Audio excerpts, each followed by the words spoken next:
Well, hello, everybody, and thank you for joining us. This is No Soundbite. Oh, wait a minute. Forgot to turn on my camera. Everything else. You ever wondered what actors and actresses... Oops, forgot to turn on my camera. Got everything else set, forgot the camera. That happens. Well, hello, everyone, and thank you for joining me. This is No Soundbites Allowed. I am your host, Michael Voss, Dragon of the Southern Tier. I'm happy to be here with you today as we're approaching Christmas ever so quickly, and I so appreciate the fact that you spend a few moments with me on every Sunday at 2:30 p.m. Eastern Standard Time. And of course, because of the holidays, we like to get into the mood a little bit before we get into some of the heavy things and get to hear some of your comments. Like we do thank Tina for her comment, and thank you joining us, Tina, and mentioning that she is enjoying the traditional holiday Christmas music. I hope everyone will. But we have a lot to talk about here today. A lot of very important issues that are going to affect us, not just through the month of December, but well into 2022.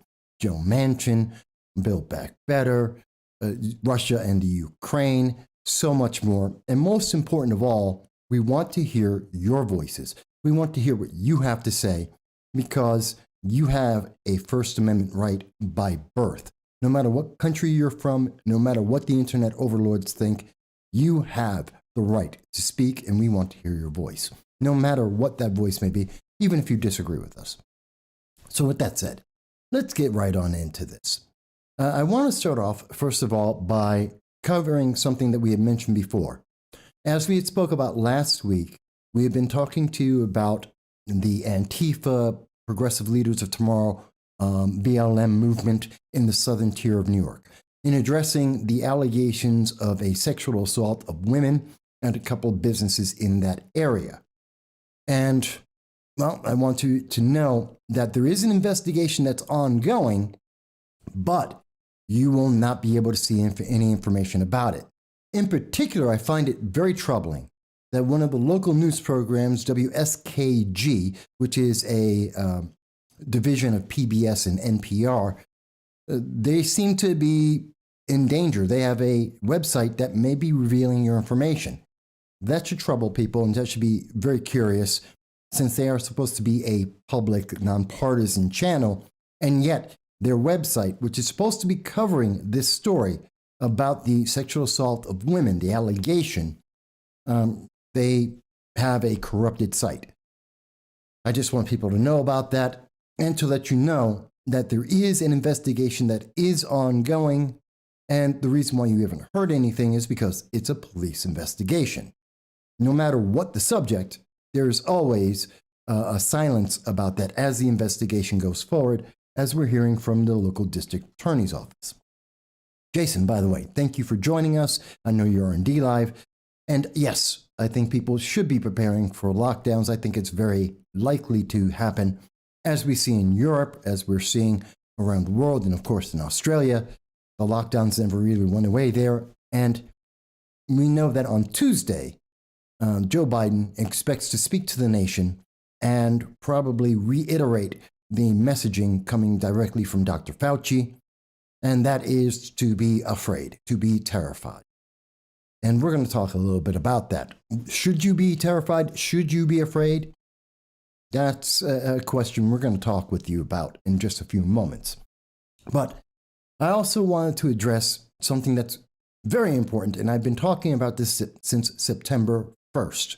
And that, of course, is the Americans who were abandoned and discarded by the BidenHarris administration in Afghanistan in the fiasco that was the extreme success, the extraordinary success of the Biden administration in getting to America and abandoning Afghanistan and getting all Americans into America.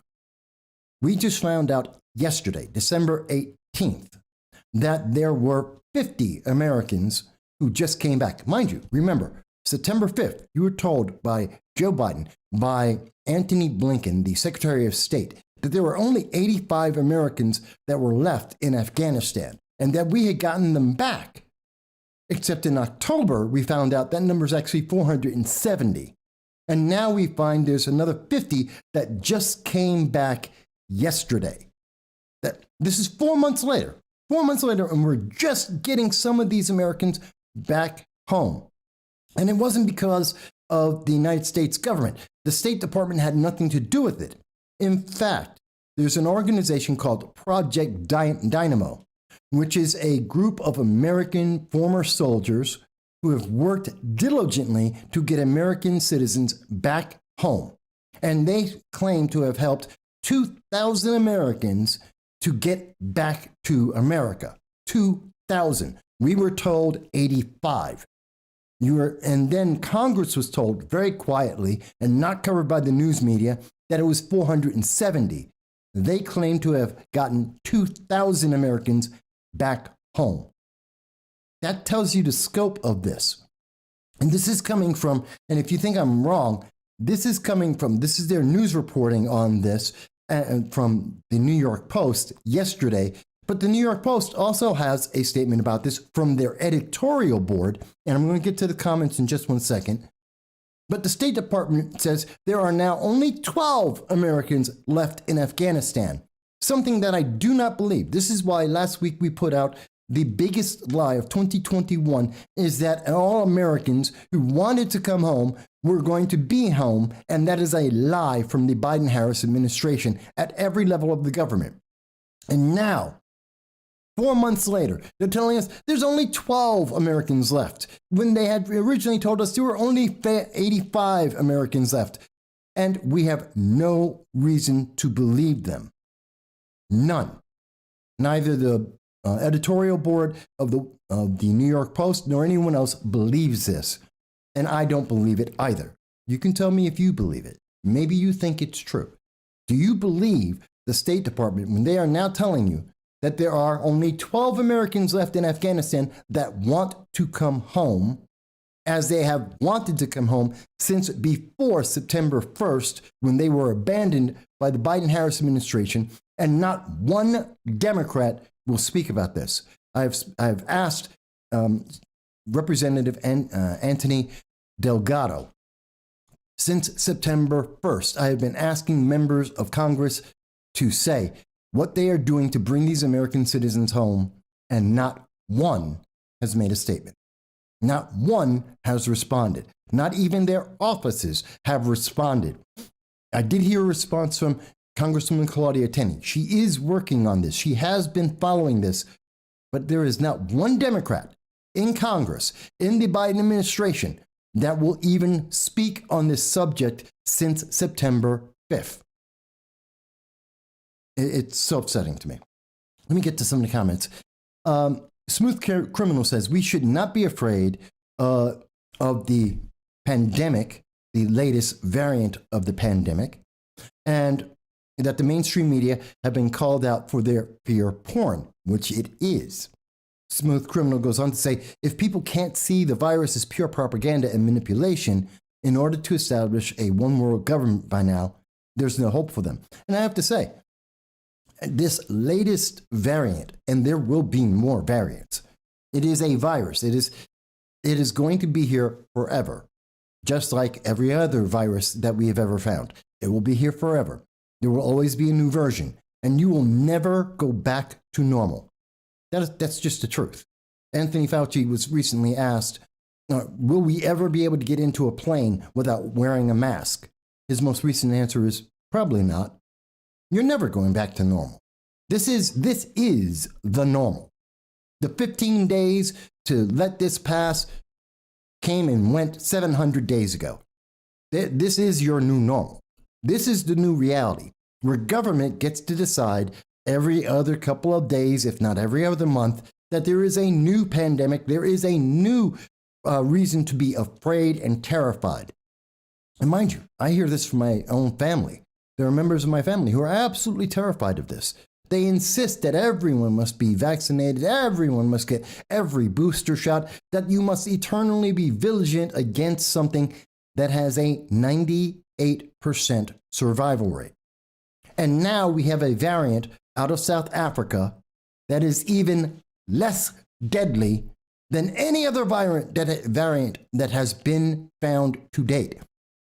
All evidence and all scientific documentation from the WHO, from South Africa, where it was found. Everywhere in the world, it is mild and it is not, let me say it again, it is not as deadly as any other variant that has happened before. And this is a fact. We know this to be true. There is no question about this.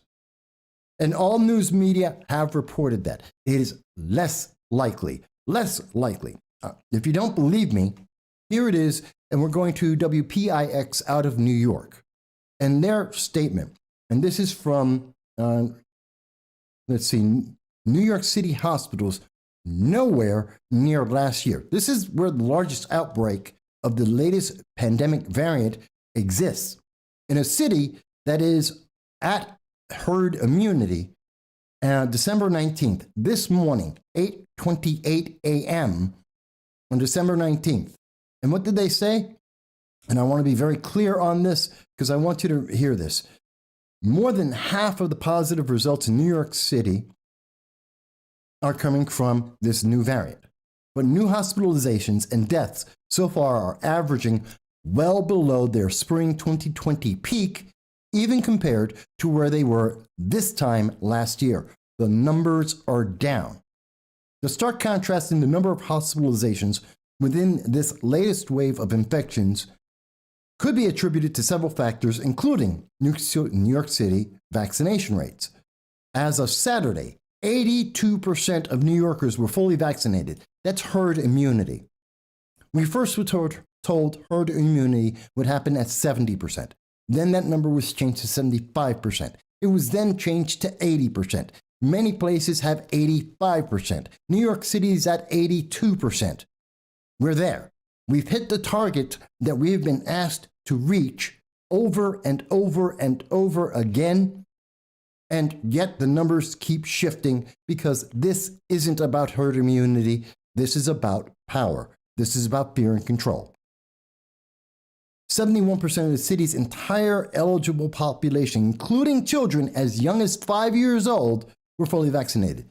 The number of children, anyone from 18 and under, according to the CDC, in the last 2 years combined, does not hit 1,000. Does not hit 1,000 children that have died from this pandemic. And yet we're supposed to be terrified for children 5 years and under who have the absolute lowest rate of catching this and as well dying from it. They are essentially immune, effectively immune. They almost always survive unless there are significant other mitigating factors that are affecting those children at the same time. And yet we're supposed to be terrified. We're supposed to be afraid. You can't go to work. You can't get a job because you must qualify under IDs and passports that we have been fighting against since 2019. And I want you to understand, this is less severe. Additionally, early analysis of and I'm coming back to the comments in a second. Additionally, early analysis of the new variant indicates that while it appears to be highly transmissible and may more easily evade vaccine protection, it may cause less severe disease, which would allow more people to self-resolve at home rather than be hospitalized with a potentially deadly case of the pandemic. It is so much milder that it is similar to having a cold, and you can take it at home. You can deal with this at home. The new study out of Britain found that the symptoms are similar to a cold: runny nose, headache, fatigue, sneezing, and a sore throat that you can take care of at home and is less deadly and is very mild. That's the evidence. That's the scientific evidence. Am I a scientist? As much as every other reporter in the world, and I can read a scientific journal, and I can read the notes from doctors, and the WHO confirms this is less of a problem than any other variant we have ever seen. Now, it is up to you to speak with your doctor to discuss your personal medical history and make a determination whether you wish to be vaccinated or not. or how you wish to deal with any variant of the pandemic that has occurred so far. That's on you. We're not giving you medical advice, but we are giving you the evidence as reported by the major news media from around the world, and we want to dispel fear and misinformation. It is milder, it is less deadly, and the survival rate of the original variant, the worst of the worst, was 98%. So you're essentially safe. But you should make whatever decision you're going to make about your personal health care by yourself. I'm not a doctor. I'm not telling you what to do. And we haven't been removed from any of the internet yet, thank God, because they hate when we talk about this. It's a very difficult subject because the internet overlords don't like us mentioning the facts that exist. They want you to be afraid. They want to hear us repeat the same fear mongering that we hear from CNN, MSNBC, the major news media, and the BidenHarris administration. We will not do that. And on Tuesday, we expect that BidenHarris are going to come out and they're going to give you more fear mongering. They're going to tell you that we've already heard, oh, it's going to be a terrible time for the unvaccinated. They're going to die en masse. Excuse me. That's not true. That's not even close to realistic. There is no data that says that. None. Nowhere in the world. He's just making that up. That data does not exist. It's misinformation. But because it's BidenHarris and it goes along with the fear-mongering of the mainstream media, you two are supposed to be afraid. Now, if you disagree, please send us a message. Like Smooth Criminal, like Jason, like Tina. Let us know. Send in a text or a chat, or you can call in to 607-242-1582, and you can let us know what your thoughts are. If you think we should be afraid, if there is a concern that is greater than any concern we have had in the last 2 years. If you believe this is more dangerous, please tell us what. If you know that there is a source of data besides the WHO, besides from South Africa itself, where this was originally found, please let us know. Jason mentions, has anyone been arrested in Broome County for not wearing a mask? To this date, at this moment, in the southern tier of New York, 0 people. It is also true in New York State that several counties, including Cortland County, Madison County, several other counties throughout the state, about half of the counties of New York have rejected the mask mandate that is being required by the appointed Governor Hochul, who wants to become the next governor of New York. And she's put this in, even though this is milder and there is no scientific evidence to make us believe that this is a more dangerous variant.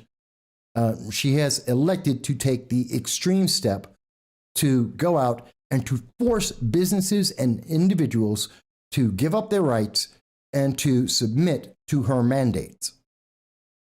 You may think that's a great idea. That's perfectly fine. That is your choice. But we want you to understand, a mandate is not law. It is not a law that has gone through the legislative process and something that has been voted on by the United States people. It's just a unilateral decision by someone in the executive branch. And it may not be in your best interest, but that's for you to decide. We're not trying to make that decision for you. But we will say, we don't agree. We think it's a power grab, and all evidence so far seems to show that. Because we have never returned back to normal, even though every time we have hit every single target that has been put before us, as a nation, as a state, as a community, every time we have heard an elected official say, we must do this for everyone's safety, we have done it. We have sacrificed our rights, our freedoms, our businesses, our jobs, money, and we've hit every target they've asked us for. And yet, we're told, now you get to do a little bit more. Now you have to wait a little bit longer. Your freedom's right around the corner. Just keep doing what you're being told. I think it's distressing. And now they're going to arrest you for getting a cold? or the symptoms of a cold, they're going to, really, let's think about this, because this has never happened before. They're going to arrest you for not taking care of your personal health the way that you deem fit, perhaps from your medical doctor. Like everyone who has cancer, many people with cancer are told by their doctors, and I have spoken to many doctors about this, that it is not in the best interest for people who are immunosuppressed to take the vaccines. What about them? What about people who religiously have a serious objection to these vaccines for various reasons? Are we supposed to disavow their religious beliefs, to disavow their belief in God and the way that they practice their religion, something that was part of the foundation of the United States, that people had the freedom to believe what they wanted to believe, their religions, and to practice their religions without the interference of government, without the persecution of government? Are we supposed to give that up just because? Just because some politician says, well, today we're going to make it a new rule. There's no evidence, there's no science, we're just changing the rules. Because all evidence and all science disproves the fear that they are putting out there. It's true. All the science about the latest variant of the pandemic disprove every step that they are taking at this moment. But yet we are seeing governments around the world, including the Netherlands, including Australia, which are less free than America to start with, are overreacting and saying we have to lock down our governments again. Something that has been proven to be deadlier than the disease. More people have died because of lockdowns than have died from the diseases themselves. That is a fact. It is a scientific fact. There is no opinion about that. People have died because of starvation, because of malnutrition, because of depression, because of opioid and drug abuse, from alcohol abuse, domestic abuse, are all symptoms that have come because of the massively depressive manner in which this fear has been injected into our lives and the restrictions on our ability to deal with life itself. Again, if you disagree, I'm happy to hear your comments. Tell me why you think I'm wrong. Tell me why the data that exists, that has shown an increase in violence, an increase in domestic abuse, that has had an increase, record levels of drug abuse and addiction and overdoses, the increase in suicides. If you think that's wrong, please let me know why. Bing's Media, hello. This is the first time we're seeing you here. I hope you're enjoying the channel. We're going to talk about a lot of things. Bing's Media mentions there was a news article that the Binghamton police would not enforce the mask mandate because they didn't have the resources to try and police the mandates. Well, this is true everywhere. There is no government, there is no city, no town that have enough people in the law enforcement to enforce any mandate. What are they going to do? Go to your door during Christmas, knock on the door and find out how many people there were? They tried that last year during the holidays, and everyone ignored it, as they should. And what are they going to do this year? Knock on every door, go to every single business, every minute of every day? Are they going to station? They couldn't station. We have over 4,000 businesses in the southern tier alone, just in the Binghamton city. 4,000 businesses. Actually, less. We've lost a lot of businesses due to the lockdowns that never reopened. Could you imagine? We don't have enough officers to put in 1,000 businesses, let alone several thousand businesses. They can't enforce this. Instead, they ask you to willingly give up your rights and your freedoms and your self-determination. To give up your right to your health care. You no longer have a right to make that determination. The government is making that for you. The government will decide for you whether or not your health will be taken care of the way that they decide that. And by the way, this is not a lesson for you. This is a lesson for your children. This is all about the children. This is not about 50-year-old people like myself. This isn't about 60-year-olds. It's not even about 30-year-olds. This is about the children, because they are being taught to be afraid. They are being taught to submit, to obey without question whatever the government says. And as long as the government says this is in your best interest, you have to do it. No matter what it is, no matter what it means to your life and how it will affect you, you must do what the government says. That's why this is so important. This is why we continue to see these mandates and these restrictions on our freedom. Because it's about children. It's about controlling the future. Because this has nothing to do with science. There is no science in this. And if you dispute that, please, I am happy to have that conversation. If I am wrong, please let me know. I am not trying to misinform anyone. I'm giving you the evidence that is provided by the mainstream media, by the WHO, the CDC. All this data, we have shown it many times, and we are not telling you to make a decision based on this channel. We are telling you to speak to your medical professionals that know your medical history and to make a decision for yourself about your individual health.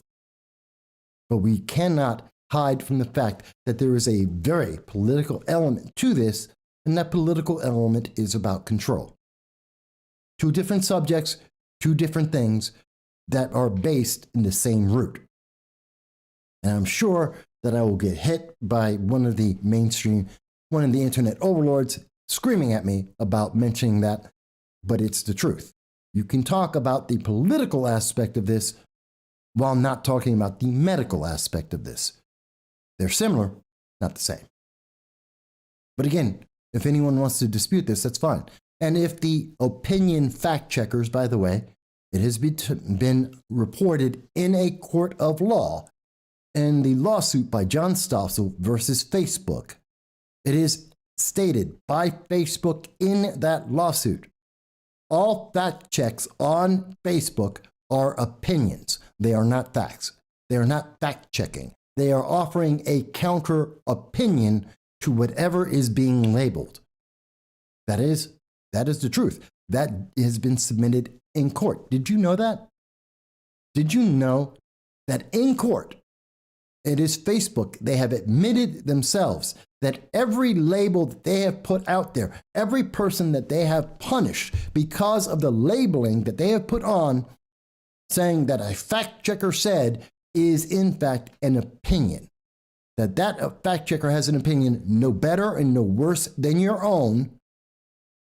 And that's what Facebook does. They promote and they emphasize opinions that they like by individuals that they are paying. They pay these fact checkers, and these fact checkers are submitting opinions, legal opinions. Did you know that? I mean, I don't think most people know that they said that in court, because John Stossel is suing them for what the opinion of these fact checkers that were promoted by Facebook on its media.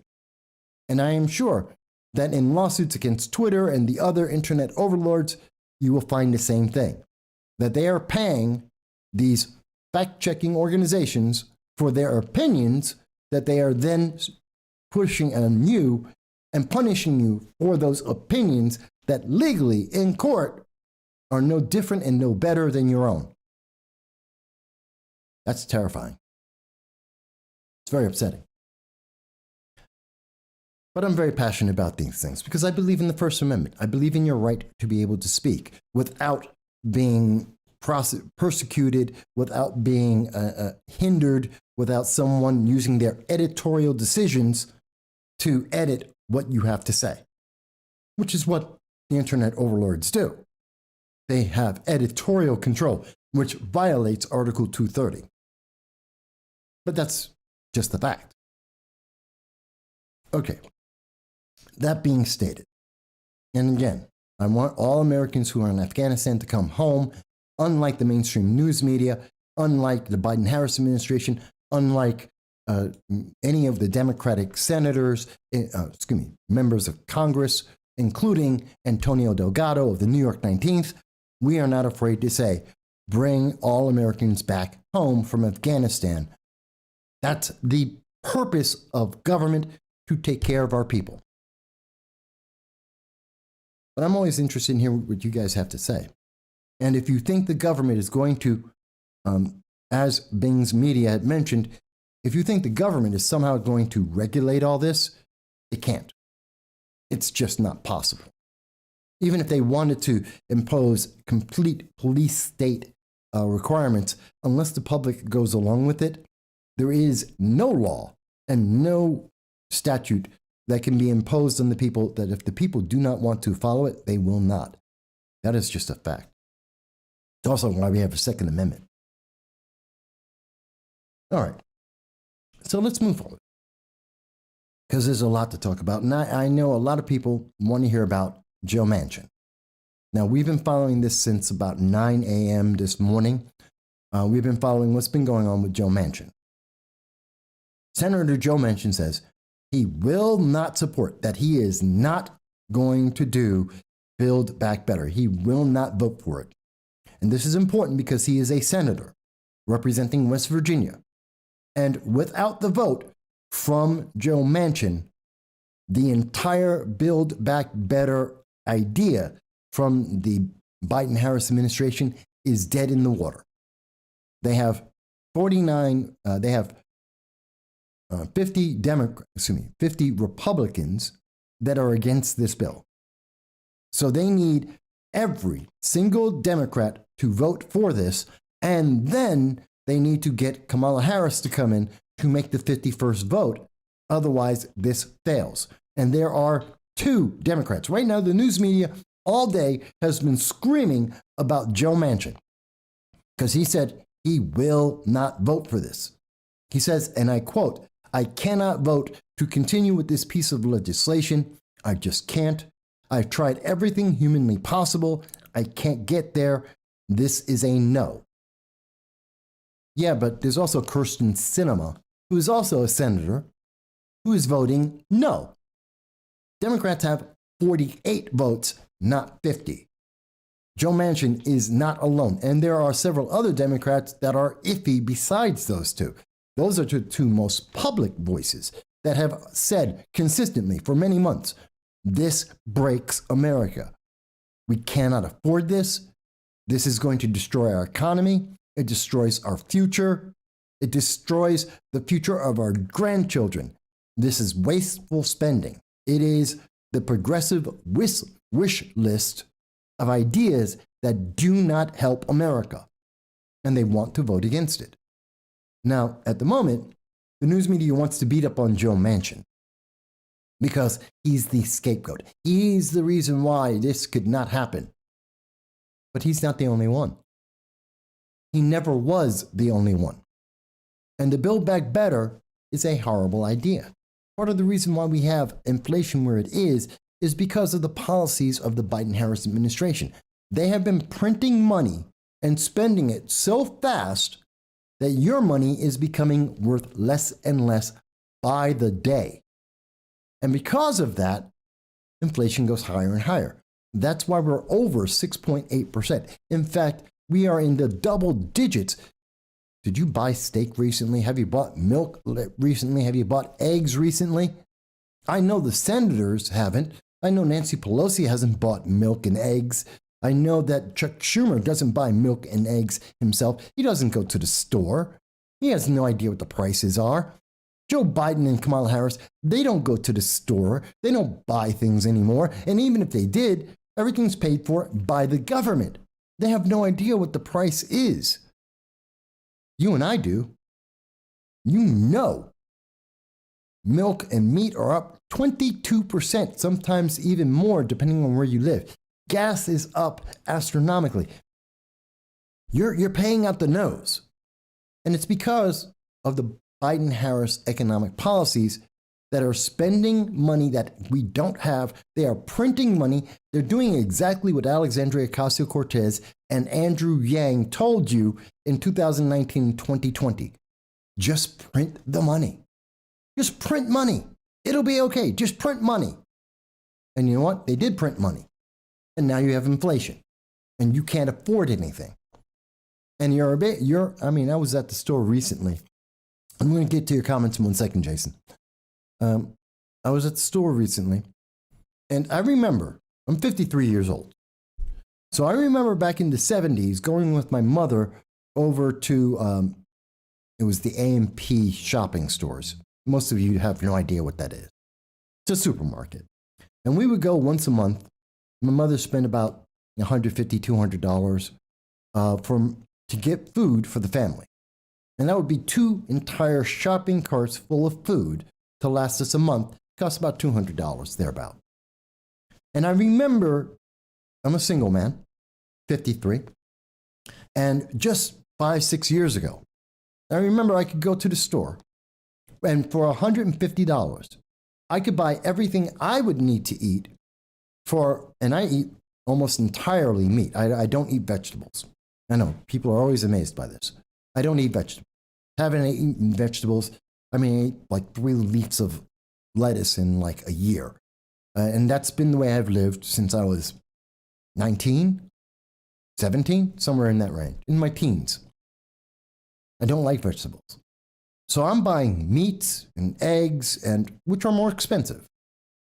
And I remember 5-6 years ago, I could get with $150, I can get all the food I need to eat in a month. I was at the store yesterday, and it cost me over $200 for enough food to fit into a backpack.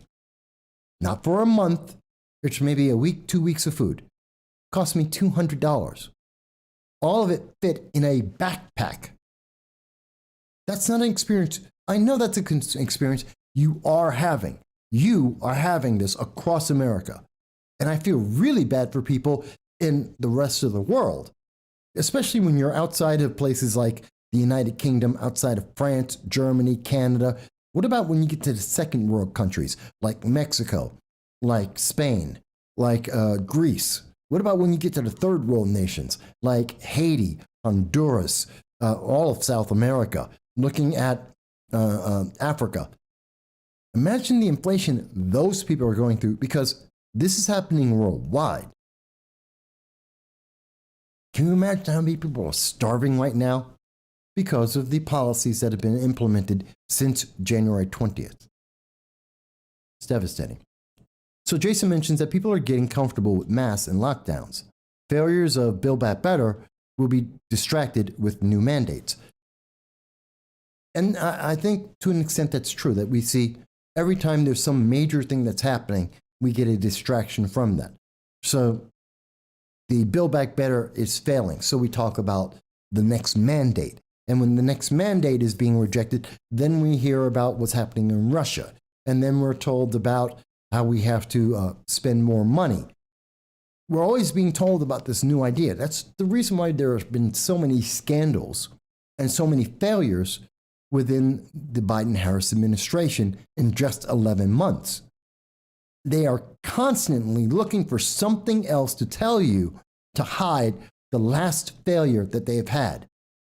You know, the fact that the reason why Russia and Ukraine are such a big deal is because of in part, the Nord Stream 2 pipeline. Day one, Biden-Harris shut down the XL pipeline. I want you to understand what this means. Besides the fact that they got rid of 11,000 jobs directly and increased the net unemployment rate in the United States, and they increased the cost of gasoline in the United States and the cost of heating oil in the United States, they negatively impacted our economy instantly. And all the jobs that are associated with those 11,000 people that got fired because of Joe Biden and Kamala Harris. But there's another component of this that most people don't talk about, the news media never mentioned to you. That means that the United States went from being an exporter of oil and gas, natural gas, to an importer. And when we did that, and when we gave Russia the ability we actually gave them $11 billion. We gave Russia $11 billion to build their pipeline for oil and gas to Europe. That means Europe is more dependent on Russia less dependent on the United States. They are less independent. They are less free. They have less ability to fight and argue with Russia when it decides to take over countries. Because if they argue with Russia, Russia will turn off the gas pipeline and they will freeze to death in the middle of the night. They will freeze to death in the winters. A lot of people never thought about that. The news media never mentioned that if the United States is not giving oil and gas to Europe to help our friends, because we can export oil and gas, we have that much available in America that we can export it, especially natural gas.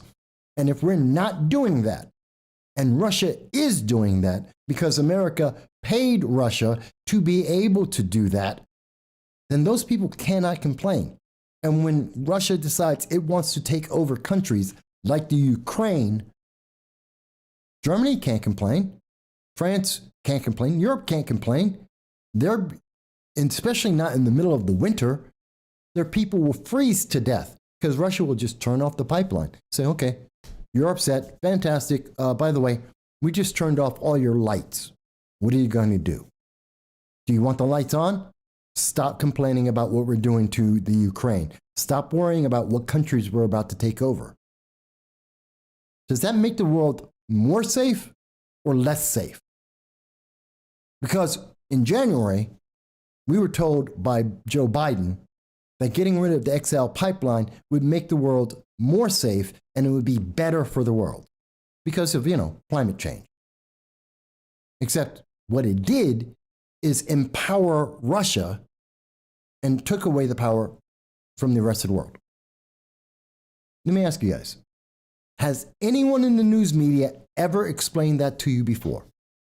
Has anyone ever taken the moment who actually explained how those things are connected? Why it's important that the United States should have had the XL pipeline, why it's important to Europe, and how it empowers Russia. How the international policy of the Biden-Harris administration has made your life more dangerous and put us closer to a world war. I bet you no one ever has. Not from the mainstream media, anyway. And if you disagree, I'm happy to have this discussion to explain to you and to have the discussion with you and say, well, this is why I see this. These are the facts that have led to that. And I can give you the sources if you wish. We've been giving the sources since January. And as we have seen more and more of the impact, we have provided more and more evidence. But that doesn't mean you have to agree with it. And you can tell me that you feel differently. Well, actually, don't. I don't care about feelings. We can have a discussion on the facts. If you think the outcome of the facts are different, let's have that discussion. If you tell me you don't like it, I don't care. I don't have to care about feelings. Feelings are important. Feelings don't make the world turn around. Facts do. That's just a reality.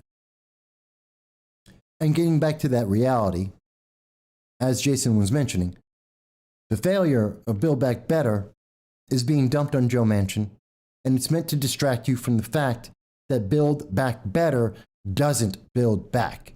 It's not about building America. It's not about America's infrastructure. It's not about creating new jobs. It's about promoting the progressive ideology. This is what the progressives want.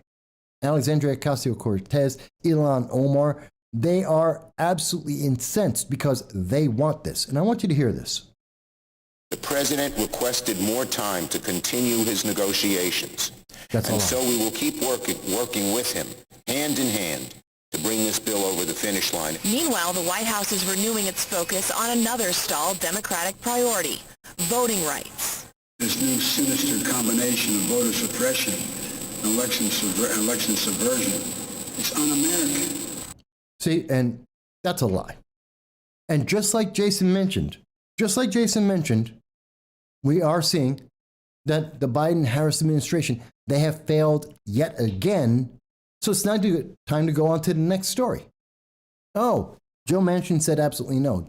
Kirsten Gillibrand has said no. That's 48 votes. They cannot pass this bill. It will not happen. move on to the next story. The next story is, let's talk about voter suppression. Except that doesn't really exist. And let me be very clear here. It is 2021. You can vote. In Texas, which is the highlight, it's one of the targets that they're telling us, people aren't voting in Texas. Well, people aren't voting, period. The number of people who vote in elections, regardless of race, has gone down every year since 1960. That's a fact. 68% of the country were voting in every single election in 1960. Today, roughly about 37% of people vote in every election. It's cut down by half, with the difference of presidential elections, which bounce up and down. So the problem isn't that people can't vote. People don't want to vote because they don't want to vote for the people that are up there. People don't want to re-elect Joe Biden or Kamala Harris. People don't want the people who are in office. They're upset with them. People are upset that government isn't functioning, and that includes Republicans who have failed to make the changes when they've had power. I will put the blame out there for everyone. Our government is flawed, and it is so flawed and it is so dysfunctional that people don't want to vote for it. How many people, let me ask you, in your life, when you are talking to your friends and neighbors, how many people have told you my vote doesn't matter? I'm not voting because my vote doesn't matter. It doesn't make a difference. How many times have you heard that? And you know what? That's why people aren't voting. Because for decades now, we've been hearing from the progressive wing, your vote doesn't matter. Your vote doesn't count. They're suppressing your vote. No, they're not. They're not suppressing your vote. You can go out and vote. Everyone can vote. Hell, they are getting illegal aliens the option to vote. New York City, last week we were talking about it. Illegal aliens are now being given the right to vote in elections. In California, they have given them the right to vote in elections. It's so difficult to vote that they are opening up the door to let everyone in the world be able to vote. But somehow they're telling you it's impossible to vote. Jason mentions it's about giving lobbyists getting what they paid for from the Build Back Better pure cronies. There is cronyism in this. Now, I know there's a lot of people who are going to tell me, Mike, but you just don't understand. There is voter suppression out there. And they're not just switching. There's a problem. There's a problem because black people can't vote, which is a lie. In Texas, as an example, because Texas, we always say, well, black people can't vote in Texas. It's so terrible. That's why the Texas legislature, every single Democrat, ran away from their jobs, ran away from their people and the state of Texas, ran to D.C. so that they can complain to Congress and say, well, the voting laws are absolutely terrible. Do you know that 65% of whites vote in every election in Texas? And 64% of blacks vote in every election in Texas. There is a 1% difference. It's not that people aren't voting. It's not the difference of various genders or various races of people voting. It's that people don't believe in their politicians, so they don't want to vote for them. They don't believe in the bills like Build Back Better. They don't believe in that, so they don't want to vote for it. People don't want 80,000 new IRS agents looking at every single thing they do in their bank account, in their credit cards, in their investments. They don't want the government involved in every aspect of their life, telling them what medicine, what health care they can have, and what choices they can make. They don't want government involved with it, so people don't want to vote.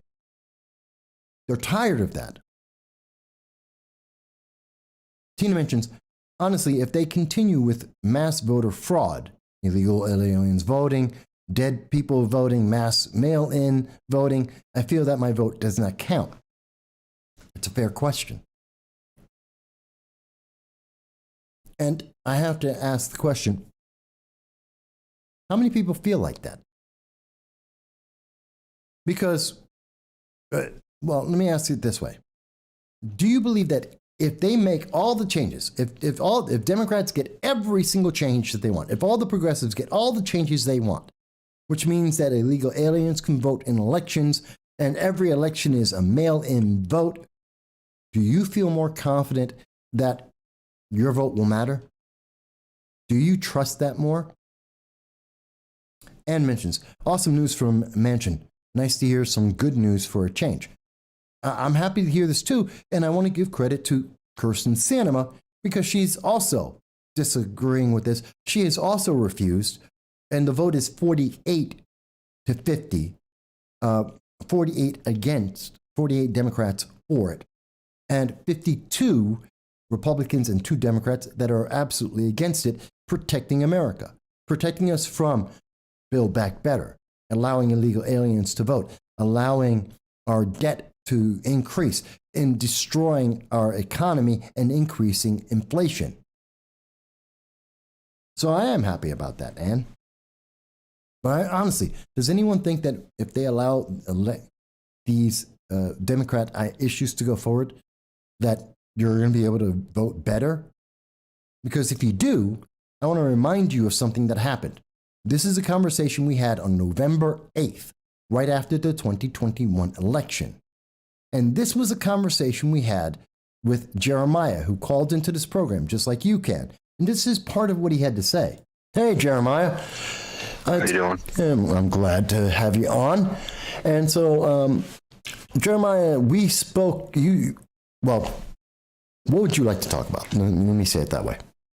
I just wanted to call in and give a personal example of, you started talking about the mask thing on your show just now, and I contacted you earlier in the week about something that happened to me personally, and I didn't want to mention that unless you wanted to. I didn't want to out you on that. So yes, right. You did speak to me about this. Go ahead, tell us what happened. So I live up in Shenango County, and I'm a disabled gentleman. Mm-hmm. So my mother and I, we went to go vote later in the evening. I'd say a little after 8:00 p.m. on election night.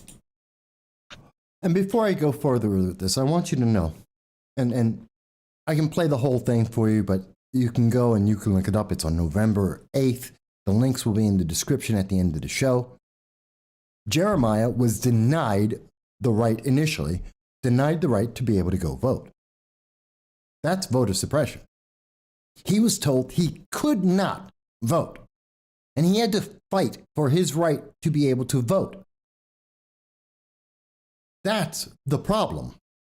That's what Democrats want. Now, at the same time, just as Jason mentions, and it's correct, and we mentioned it last week, Larry Sharp mentioned it, and we showed you the video, 800,000 illegal aliens and foreigners and people who could not vote otherwise in New York City are going to be able to vote. That is almost 1/3 of all votes in New York City, which will change every election forever in New York City because they just added almost 1/3 more people to vote.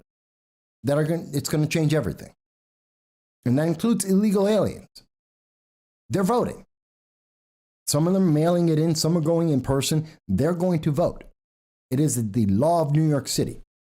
Just like it is in California and San Francisco, it is their law. They can go in, they can vote, and there is no separation between a federal election and a city election. It's the same paper. It's the same ballot. They vote on the same ballot. And so now you're going to change every single election. And the reasoning for that is, well, there's voter suppression. And the only suppression we have seen has come from Democrat policies themselves, like Jeremiah told us on November 8th, when he was denied the ability to go and vote. And not one Democrat will speak about it. And I know for a fact that Jeremiah, I've seen the documentation, he has gone to the Board of Elections. They said it's moot because the election's over. He has gone to members of Congress. Half of them have said nothing. The other half said they're trying to do their very best, but it's a state issue. New York State politicians ignore it. They have ignored this. They said, well, there's nothing we can do. We're sorry. That's the Democratic Party. Tina mentions, I have always known there was voter irregularities, but not on the level of 2020. So blatant and obvious that not many did anything about it. It was so disillusioned about our system, and that's why so few people vote. And I'm not telling people who to vote for. I want to be very clear. I'm not telling you that you should vote for a conservative or a Republican. I'm not telling you you should vote for a libertarian or a Democrat. I'm not telling you who to vote for. That's your choice. It's your right. It's your freedom. And you don't have to explain it to anyone. No one needs to be told what you voted or why you voted for them. I do believe it's important that you go out and vote, because I understand it's disillusioning to hear that Jeremiah was denied initially his right to vote because Democrats didn't like. They were upset with him. That they are actively, progressive are actively trying to allow individuals who have no rights, your rights. They're taking their rights from you to give to them. It's not enough that they already gave $2 billion to illegal aliens in New York State, your tax money. They took the taxes out of your pocket and they gave it to illegal aliens, paying them up to $15,600 per person. That is a fact. That is an absolute fact of New York State. They did this. So it's not enough that they're taking your money, but now they're taking away your right to vote, because they just added people who cannot vote, who do not have a legal right to vote, and they have given them your rights and taken away your vote. If that is not a reason to be involved, I don't know what is. I truly do not.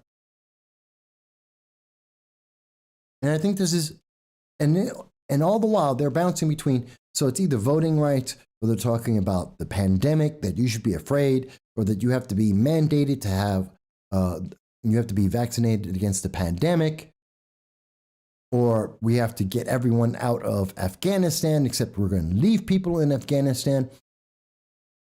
This is a constantly shifting thing that makes no sense whatsoever.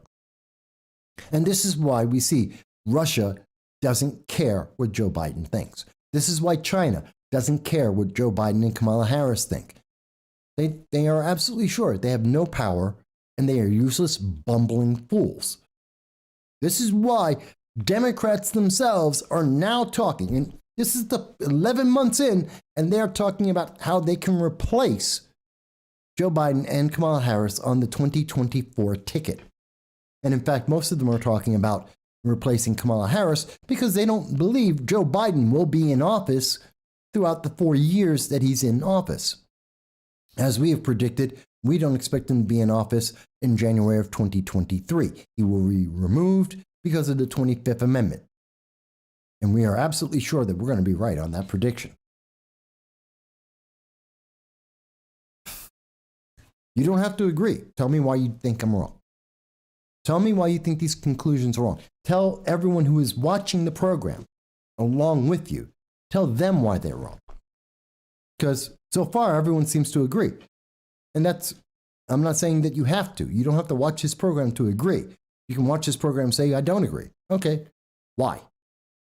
Because we're giving you lots of facts here, and we're trying to explain why, when we look at these facts and we look at what is the next logical conclusion, what is most likely to happen, which politicians don't do. They never think beyond, here's the vote. Will that help get me elected? How many Democrats have done just this vote and they don't think about, and what will happen to the people? They think about, well, that'll get me through the next election. They want to get through the next election. They're constantly kicking things down the road.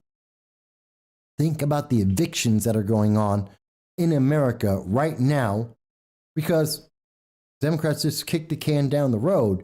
They never actually tried to fix that.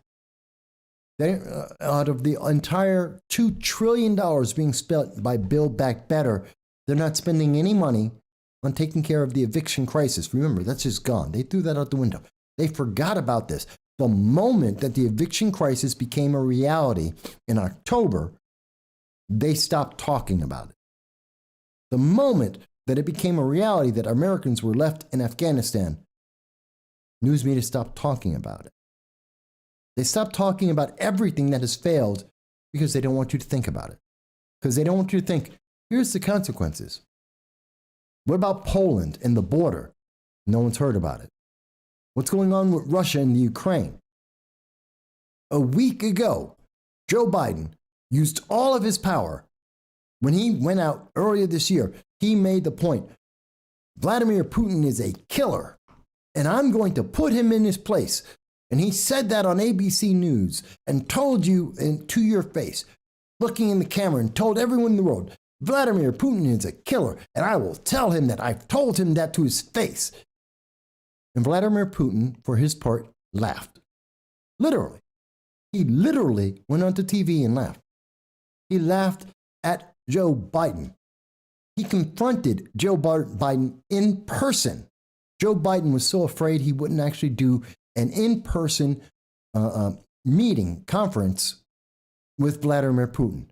That was back in March. He wouldn't have that conversation in person just last week. And what is the result? Joe Biden said, Vladimir Putin, don't you dare put any tanks in the Ukraine. So Vladimir Putin today increased the number of tanks and number of troops on the border of Ukraine. That is a fact. He has increased the number of tanks. He has increased the number of vehicles and weapons on the border of the Ukraine. He has brought the world closer to a world war. And Joe Biden's moved on to the next thing. You know what's the next thing? Unvaccinated, we are looking at a winter of severe illness and death. Themselves, their families, and the hospital are soon overwhelmed. Except the hospitals aren't overwhelmed. As we just showed you, the hospitals aren't overwhelmed. People aren't dying. That's just not reality. Joe Biden's telling you should be terrified and you should be afraid. Don't pay attention to what's happening in Russia. Don't pay attention to the Ukraine. Don't pay attention to what's happening with China. Don't pay attention to the economy. You should be afraid. Do what I say, because government knows best. Except the government doesn't know what it's talking about. And voters feel more and more disenfranchised throughout this entire process.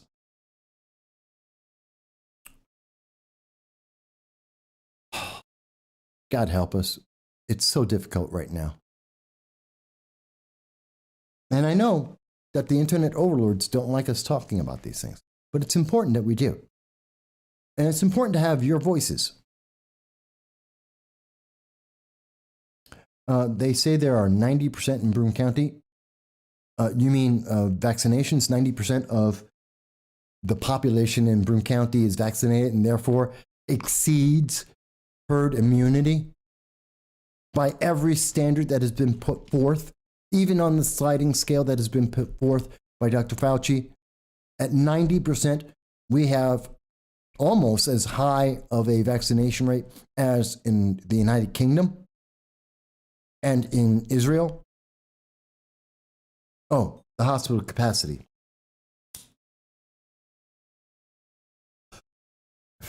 What's the you know what's the difference there? Hospitals are always at 100%. They're almost always at 90% capacity. Because hospitals don't have beds when they don't need them. They don't have empty wings. You don't have to believe me. I've spoken to county legislators throughout New York. I've spoken to many people. And you can ask anyone in the medical industry. If you speak to anyone who works in hospitals, hospitals do not keep empty beds. If there are empty beds and they do not have staff, they reduce the number of beds, they reduce the number of surgeries, they reduce everything so that brings them to 90 to 100% of capacity at all times. It's not because there's a rush. It's not because they don't have enough people. Well, actually, in New York State, we don't have enough people because we fired 34,000 doctors and nurses and healthcare workers because they didn't get vaccinated. That's the biggest problem. But the answer by the hospitals was shrink the number of beds, shrink the number of surgeries that are going on. And I know people who have cancer, they're trying to get treatments and they have been delayed because New York State shrank everything down. And I've spoken to legislators in Broome County as well as around the country. It's an absolute fact. So this is what you get for capitulating with the fear. You have less medical services. You are getting more redundancy and useless services. You're being told things that are not scientifically accurate. You're not getting any more protection. And you're just losing more and more rights. And as a consequence of all these things, you're being distracted from things that are negatively impacting our country in terms of economics, in terms of national security, in terms of global security. Things are just getting worse. And the Biden-Harris administration keep pushing forward. They just keep getting worse. Which brings me to something that really pissed me off. Really, really pissed me off. Because, and this is part of what we're seeing in this movement by the progressive movements. Do you remember, going back, it was May of 2020. And this is from The Guardian, from the United Kingdom, outside the United States. So this is not the US bias of the media. This is the rest of the world looking at what's going on in America. And Joe Biden stood up and told every person of color in the United States, you ain't black if you don't vote for him. That if you can't decide, if you have some confusion, if you're not voting for him, you do not have your birthright of whatever ethnicity and color that you are. You are somehow disavowed. He has taken away your birthright. As an example, I am a Republican. I'm a staunch conservative Republican. I cannot stand the policies being promoted by Joe Biden and the progressive movement. I did not vote for Joe Biden. I would not vote for Joe Biden with a gun pointed at my head. Joe Biden tells me I'm not black. What the hell does Joe Biden have to do with that? What right does Joe Biden have to decide whether or not I'm black enough for him? And this is the fallacy, this is the arrogance, the hypocrisy that we hear from progressives all the time. If you're not doing what we say as a progressive, then you're not whatever ethnicity you may be. That you somehow give up your birthright because you decide, oh, I'm not going to do what they told me to do. Even as they say, well, you're free in America. You get to make up your own mind. And your mind must be decided in favor of the progressive ideology. And if you don't, well, then you're misguided, you're a fool, you're not educated, and you aren't, in this case, black. And this was something that was told around the world. And the world watched as America, as the progressives in America and Joe Biden being led like a puppet said, well, black people only have one choice. That's it. You don't have another choice.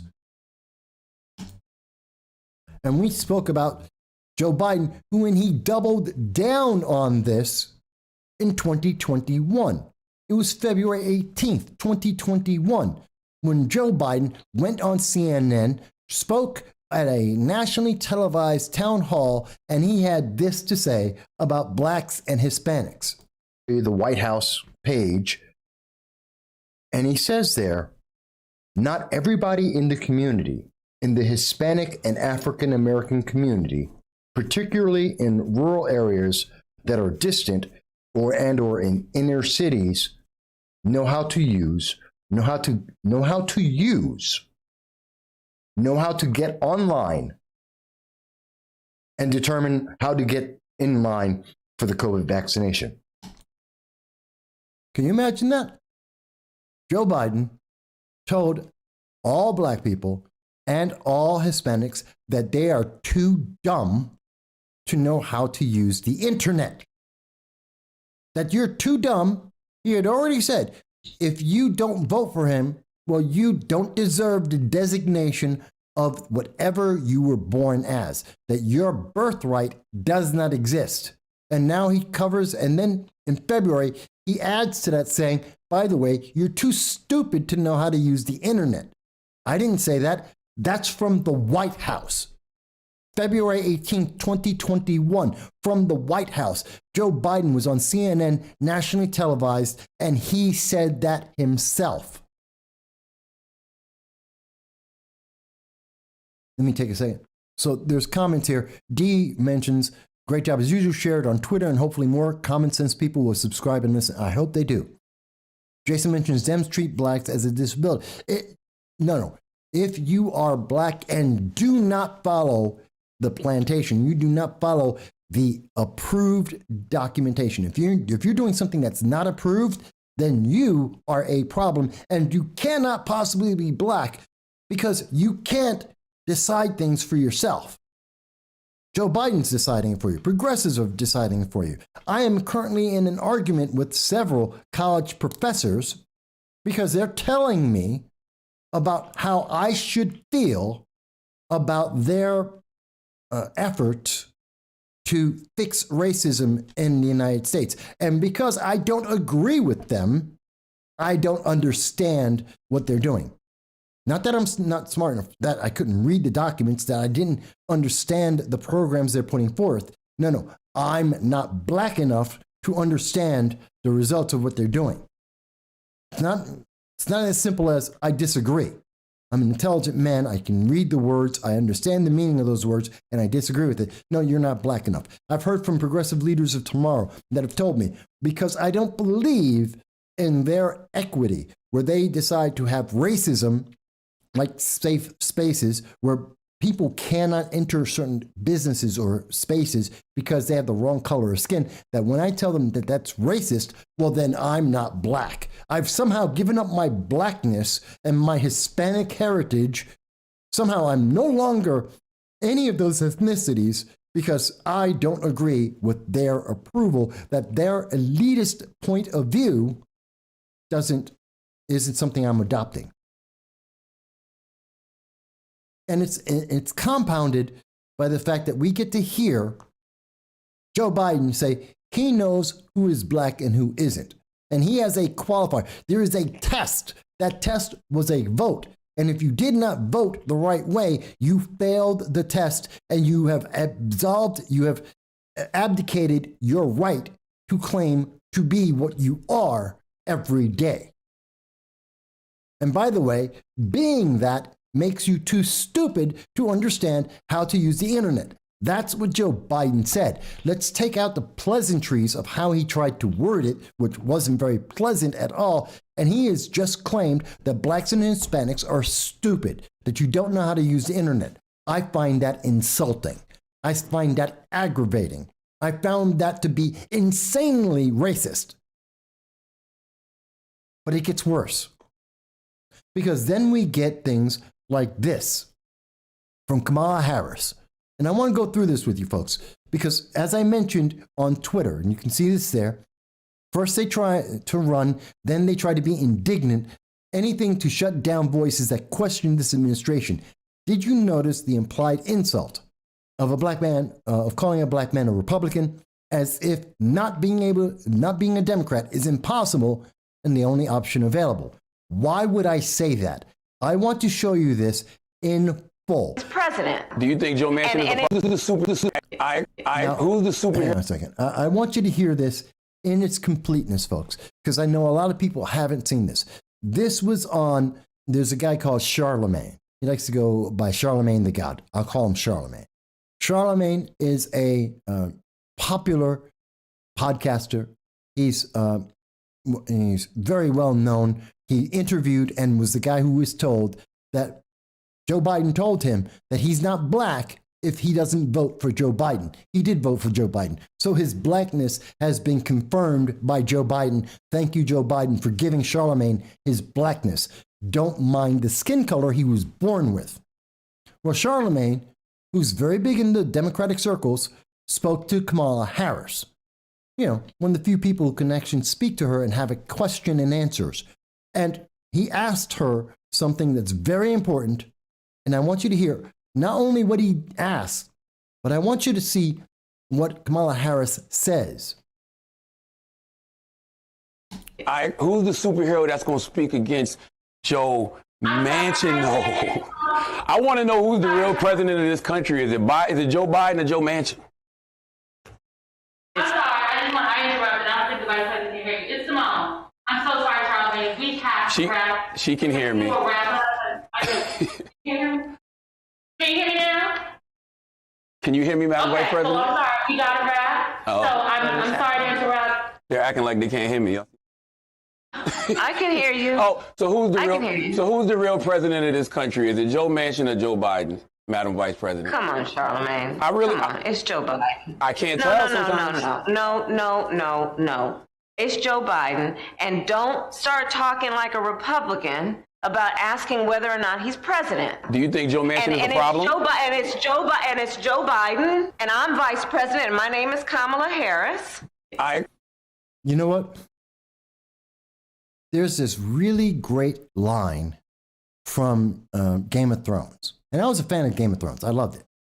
And I think this was by Tywin. Remember Tywin Lannister?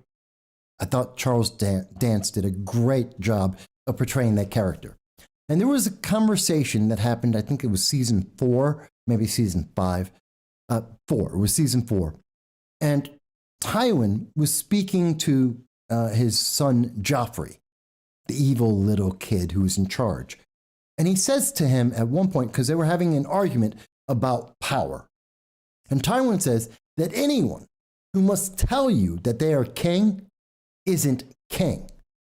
If Kamala Harris has to tell you that she is elected as number 2 behind Joe Biden, then she's not the vice president. She has no power. She's useless. But that isn't the thing that got me. And I'm going to get through some of the comments. And I really want to hear other people's opinion. I don't care if you're white. I don't care if you're black. I don't care if you're Hispanic, because you're an American. And even if you're not an American, from anywhere in the world, I want to hear your comments on this, because I think it's very important, because this determines the future that we are seeing in America and around the world. And it's something that angers me to a great degree, because kids are being taught this day in and day out. They're being taught that they are less than, and they are being taught to be afraid to have an individual voice. I will get to the comments in 1 second. But what did we just see? Kamala Harris starts off with, now many people have questioned, is Joe Manchin in charge? Who is controlling this? And the answer is that Joe Manchin is in control of what's going on in politics in America right now in terms of Build Back Better. That is a fact. He said no. The White House decided, let's talk about voting rights. They moved on. He has stopped the Build Back Better. So did Kirsten Gillibrand. That is a fact. So yes, you can make the argument that who's in charge of the United States government at this moment? It isn't Joe Biden, it's Joe Manchin. You can make that argument, and that is legitimate. Joe Biden has been embarrassed. His policy failed. So not only did she get upset that this is what Charlamagne is talking about, that Joe Biden is weak, something that is recognized by Russia and China and Iran and North Korea. Everyone in the world recognizes that. Even in polling, Democrats, 55% of Democrats recognize that Joe Biden is weak. But she then says the thing that is, I think, the most important. Don't be a Republican. What the hell is that supposed to mean? What, that a black man can't be a Republican? That a black man can't think about the politics that are going on, recognize what is happening in politics in America, and make a decision for himself? She has to scold him like he is a child and then chide him by saying, you don't want to be a Republican? Oh my God, that is the worst thing. Let me insult you. Well, guess what, Kamala Harris? I am not insulted in being a conservative Republican. And there are many blacks who are conservative and Republican, and many Hispanics who are conservative and Republican. And if you look at the cultures, especially in the Hispanic races, or Hispanic people, you will find that we are conservative by nature. That is normal. We're not progressives. That's a learned attitude of politics. That's a learned lifestyle, only promoted by academics in schools. And when you take away, the majority of people in the world don't go to college, they don't get trained to think in a progressive mindset, and they reject this critical race theory, this intersectionality, gender identity policies that are being promoted by progressives because they don't make any sense. They're not scientific. They're not. And then she has the audacity to tell him, you can't think for yourself. How dare you think like a Republican? This is the message for all people of color in America. Don't you dare question what is being told to you. Don't you dare come up with a thought of your own. Because if you do, well, then you're something evil. You're less than human. You're definitely not black. You're definitely not Hispanic. You're a Republican, which is somehow this amorphous, I don't know what it is, but it's evil. That is so wrong. That is so dangerous. And that is such a statement of weakness after she was her staff were trying desperately to get her not to answer anything because they knew she would put her foot in her mouth because she does, because she's an idiot. Let me go to some of the comments. And again, if anyone disagrees with anything I just said, no problem. Call in 607-242-1582. Tell me why I'm wrong. Anyone. You think I'm wrong? You think Kamala Harris was right?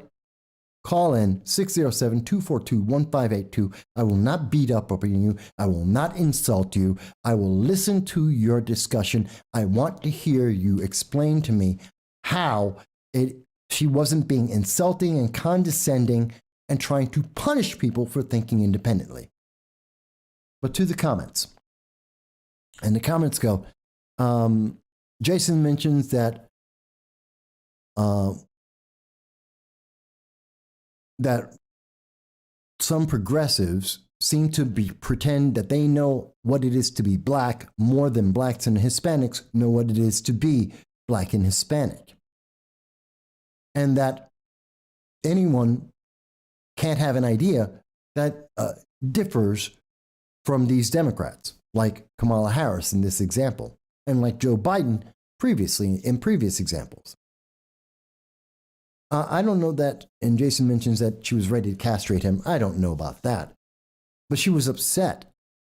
She was upset because she was embarrassed, because Joe Biden is failing in health, and no one believes that Joe Biden has the strength of his convictions or physically his strength at all, or his mental capabilities.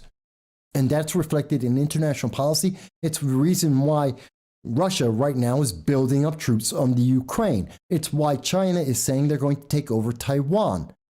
It's why no one is listening to the United States. We're not considered a leader, not a strong leader.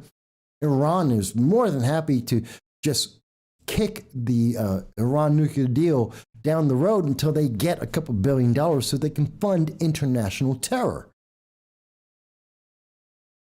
D mentions, this regime has changed military to the point where they've taken power to prevent fair elections. It's evil against good. I think it's very much that. When we see people who are using this ideology that you are somehow a traitor to your race if you don't do what they tell you to do. Well, first of all, who gives you the right to decide what a race of people will do? Who elected Kamala Harris as the ruler of black people, or Joe Biden as the ruler of black people? Who elected that? When did we have that election? Because I guarantee you, I didn't know about it and I wasn't involved in it. And I don't know any other black, Hispanic, any person of color in the world that was ever told about it. It didn't happen. But we're supposed to act like it did. We're supposed to act as if race is a nationality, as if race is a chain, that you don't have a choice. Oh, okay, well, you're white, so you must be, according to critical race theory, you must be evil. Why? Why is that inherently correct? What makes that true? Oh, you're black, so you must inherently be a victim. And government must take care of you. You're Hispanic, government must take care of you because you're incapable of taking care of yourself, because that's what their policies say. That is what they are saying to you. Women, you are incapable of taking care of yourselves. That is what the policies being promoted by feminists and the progressives are saying. You are incapable of taking care of yourself. You are incapable of protecting yourself. So the government must do it for you. They will not empower you. They will not allow you to, say, get a handgun or be trained on how to use firearms. No, you will just be dependent on the government because you are useless and weak. That's what they're saying to women and to blacks and to Hispanics and every other person of color in the world. And if you disagree with them, well, then you're at fault. It's your problem. And they will personally insult you. They will try to embarrass you nationally. And you know what Charlamagne the God did? He turned around and he said, you know what? I love it. Kamala Harris is doing a great job. He has a quote. I'm not even going to show it. You can look it up for yourself. He has a quote where he then goes on and says, Kamala Harris is great. By the way, I want you to see something. This is how I just showed you exactly that interaction between Charlamagne and Kamala Harris.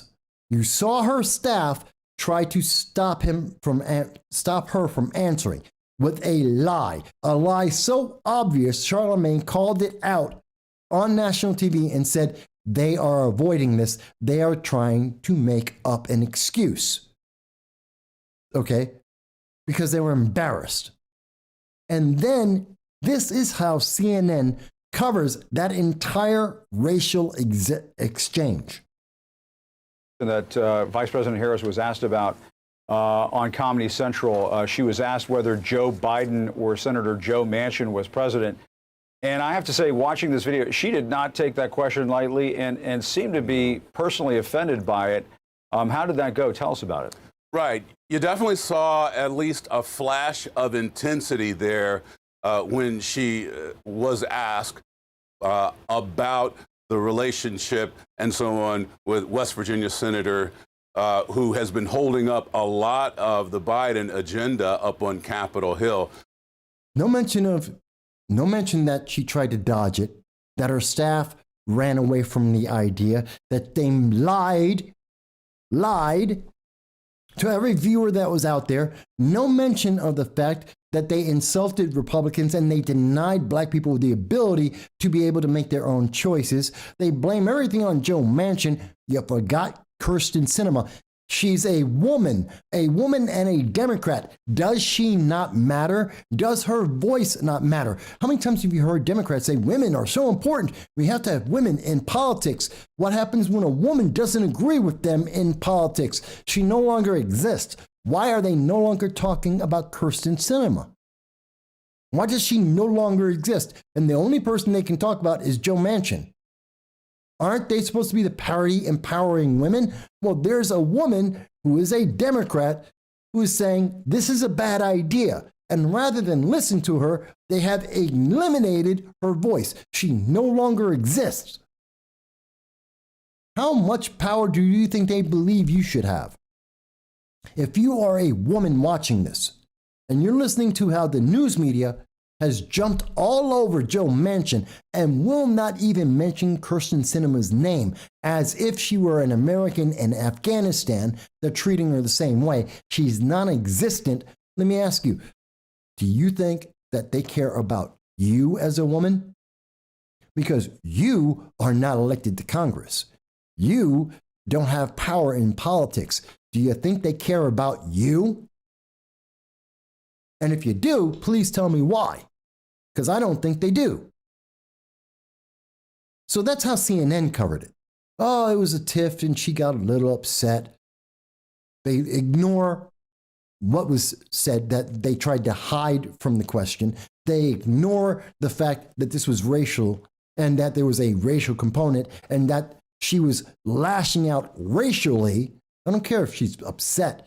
She doesn't have to like the questions. That doesn't give her the right to lash out and to try and insult someone by using politics and try and deny his blackness because of his politics, because blacks aren't automatically Democrats. There's nothing in law that says we have to be.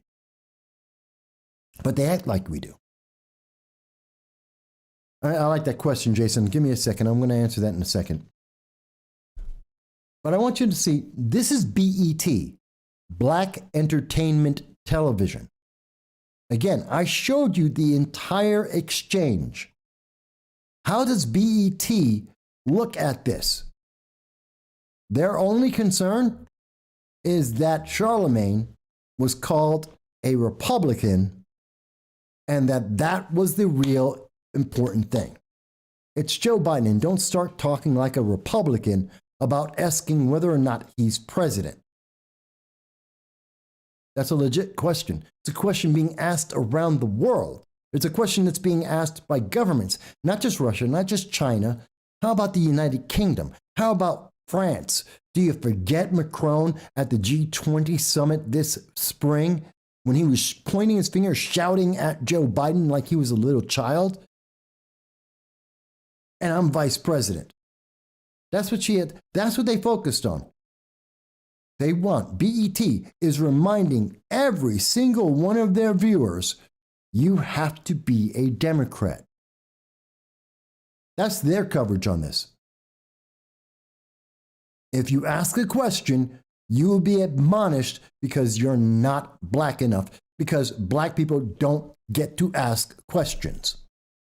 How about when we look at this? This is from the Huffington Post. As far left as I can possibly get. The Huffington Post. Kamala Harris defends Biden in a testy exchange with Charlamagne. And what do they have to say about this?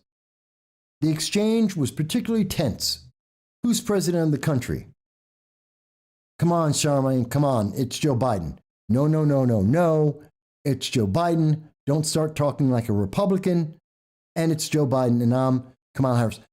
No mention that the very first instinct that Kamala Harris had, her staff had, is don't answer the question. Don't talk about this. That was the first thing they did. We've got to end this conversation, and they're going to blame it on the least likely thing. Oh, you can't hear me. She was already reacting. Kamala Harris was already reacting to the question when her staffer came in and said, we can't hear you. Well, if you can't hear her, how do you know there was a question that was just asked? No. They want to tailor this so that if you are watching this and you're black, if you're not seeing the full video, that they will not show you. By the way, I want to show you, because they will not show you the truth. I want you to continue to hear what CNN had to say about this. So let's just listen to it and talk more about it. So who's the real president of this country? Is it Joe Manchin or Joe Biden, Madam Vice President? Come on, Charlamagne. Come on. It's Joe Biden. I can't tell sometimes. No. It's Joe Biden. It's Joe Biden. And don't start talking like a Republican about asking whether or not he's president. It's Joe Biden. Do you think Joe Manchin is a problem? It's Joe Biden. And I'm vice president, and my name is Kamala Harris. So that's where we see they went with that. CNN eliminated the first part of the entire conversation. And that first part of the conversation is the part that's important. That when he asked the question, if diets like keto or carnivore, excuse me, they ignore the fact that it even existed, that the question even existed. They denied that this happened. Nope, didn't happen. No, don't believe it. Don't believe in this. So Jason asked, how do you define woman? You know what? That's for the progressives to define. Because they seem to think that every example, every answer is wrong. They say, it's not what you think it is. Then tell me what you think it is. What do they think black people are? I don't know. They need to define that because they keep telling us, well, you're not black if you ask questions. If you ask questions of Joe Biden, then you're not black. If you ask questions of the policy, then you're not black. Well, then what am I? Then what are millions of people across this nation? Over 14% of this nation. What are you if you don't have the approved opinion? Is there anything more racist than hearing them say these things? Because I don't know that there is anything more racist than having a bunch of politicians tell you whether or not you qualify to be whatever you were born as. They have definitions on what's a woman, what is a male, what is straight, black, what is black, white, Hispanic. They have definitions on everything. They have their own set of definitions for your life, and you don't have a choice in what those are. Hey, John. John joined us and he says, my pronouns are he, him, your majesty, your grace. I prefer your grace. You know what my pronouns are? Emperor of the damn planet. There you go. You want to call me? Well, Emperor of the damn planet said, that's right, that's Mike Voss, Dragon of the Southern Tier. Call me Dragon of the Southern Tier, that's also good. I like that. Actually, I'm gonna mention that because really, ask the question. So if you are black and you disagree with anything, what if you think Build Back Better doesn't provide enough money for the progressive wish list that are out there? That you want to have the Green New Deal. And you think that we have to build a train that can go from California to Hawaii over the Pacific Ocean. Fantastic. This is what you think we should be spending all the money of the United States on.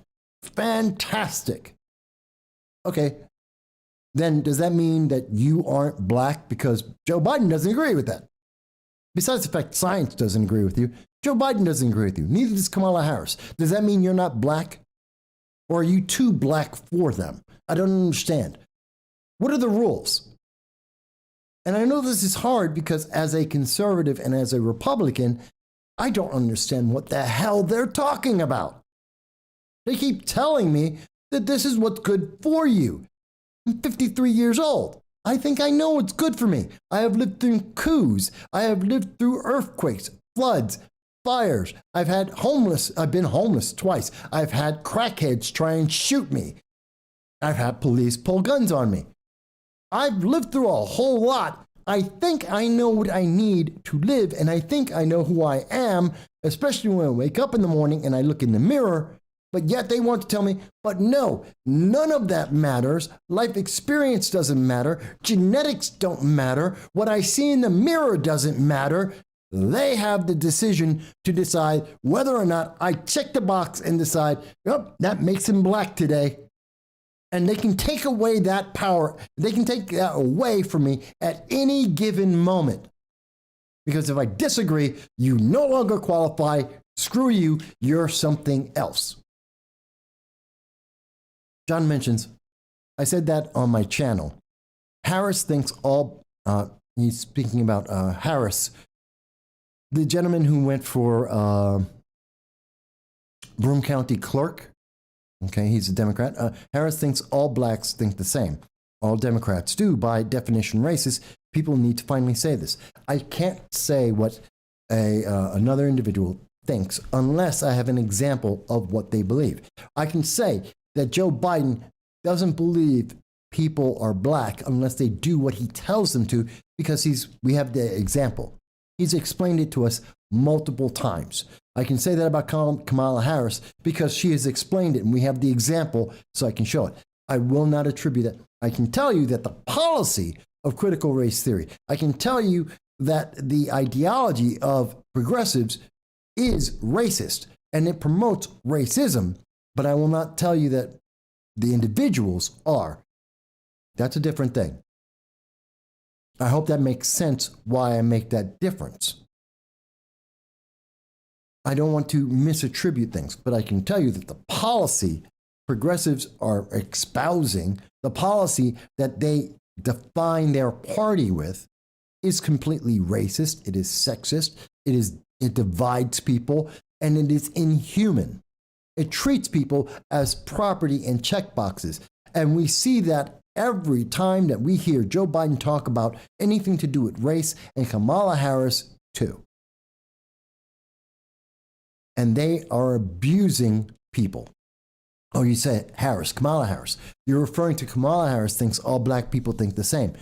No, I don't think she thinks all black people think the same. She thinks they should be punished when they don't think the same. And I think that's a big difference to understand and to highlight.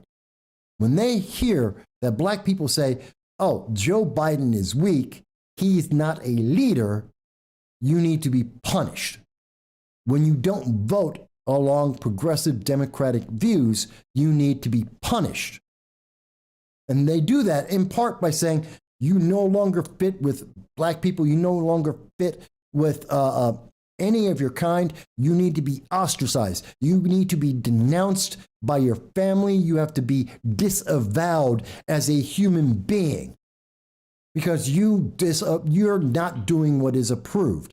That is the most insidious, violent, vile, racist thing I have heard in 53 years. And I have had fights with neo-Nazis. I have had KKK members come up and argue with me and try and fight with me. And what this represents is more vile than any of them.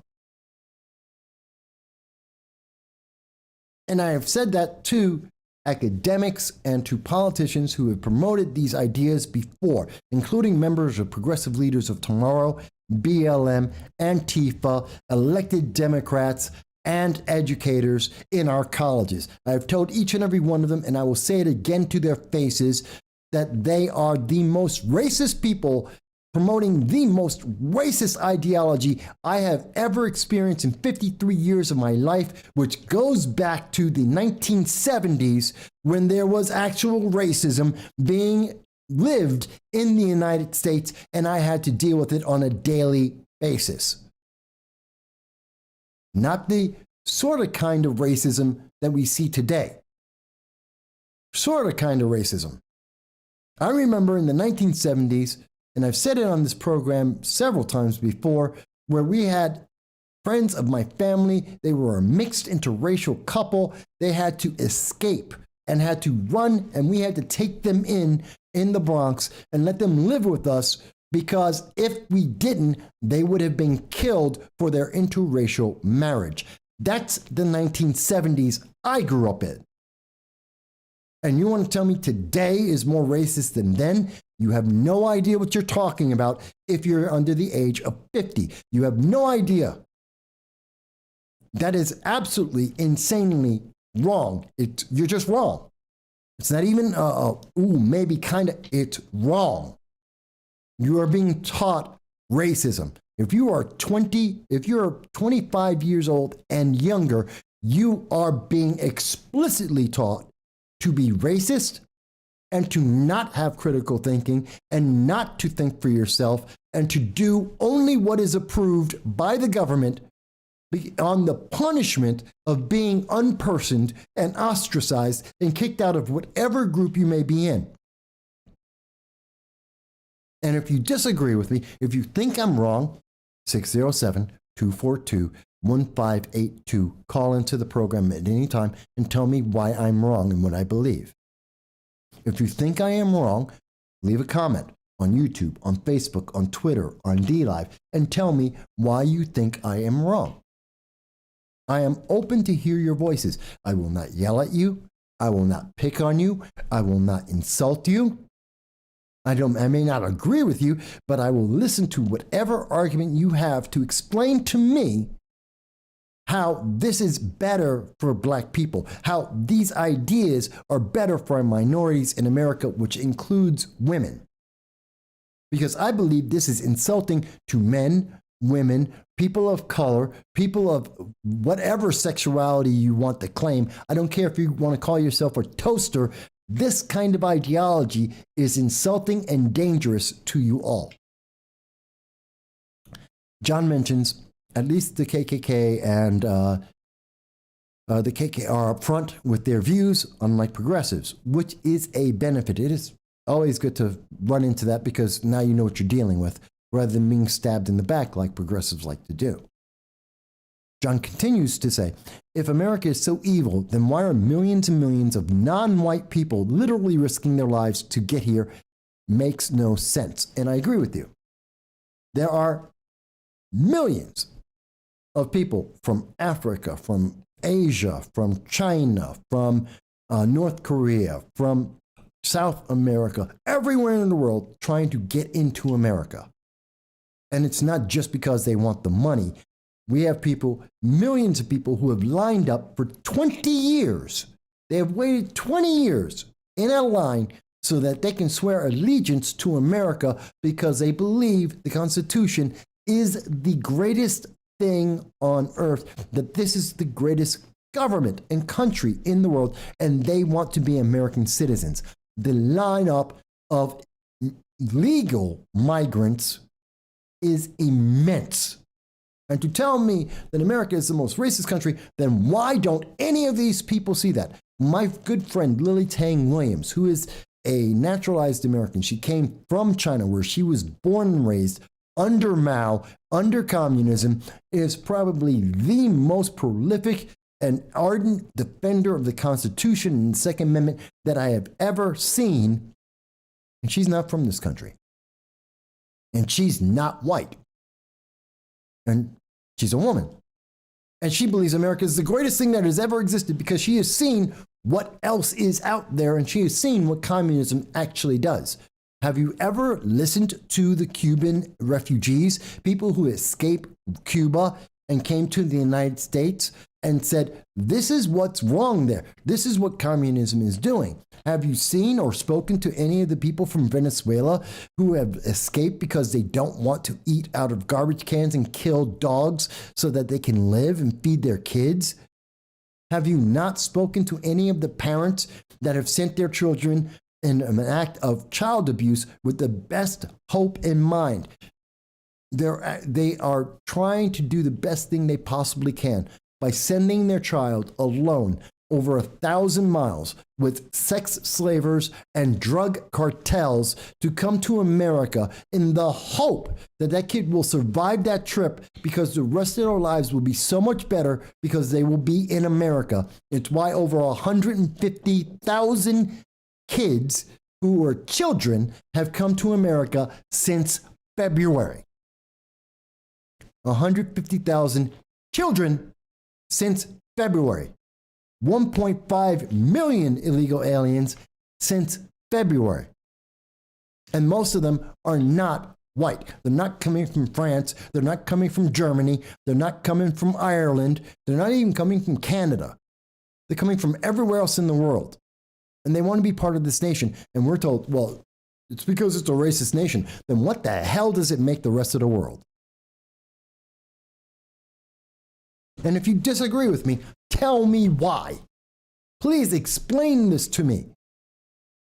Please explain to me why so many people from everywhere else in the world, they're not just coming here, they're coming here legally and they want to be Americans.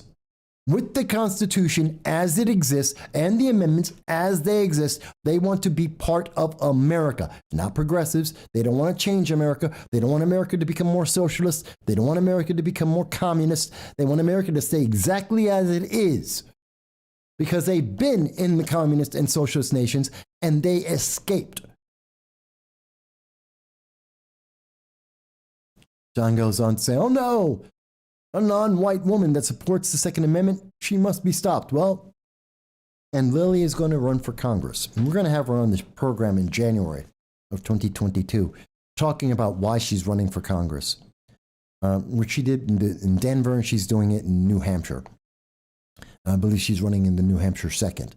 And I'll be happy to be speaking with her and interviewing her about why she's running and why she believes America is great and why she defends the Second Amendment. But again, according to Kamala Harris, she's a Republican, which makes her evil and bad. But she's a woman, and all women should be believed, right? That all women must be correct, right? That's their policy. That's their viewpoint. What about women who disagree? Well, they're not women. See, you're no longer you if you disagree, if you don't go with the approved line of thought. And I have to ask you, who approved this in the first place? Don't talk. You heard Kamala Harris, as she said to Charlamagne, and she said to him, and we saw BET reinforce this, don't start talking like a Republican. Why not? Because a Republican is a political preference.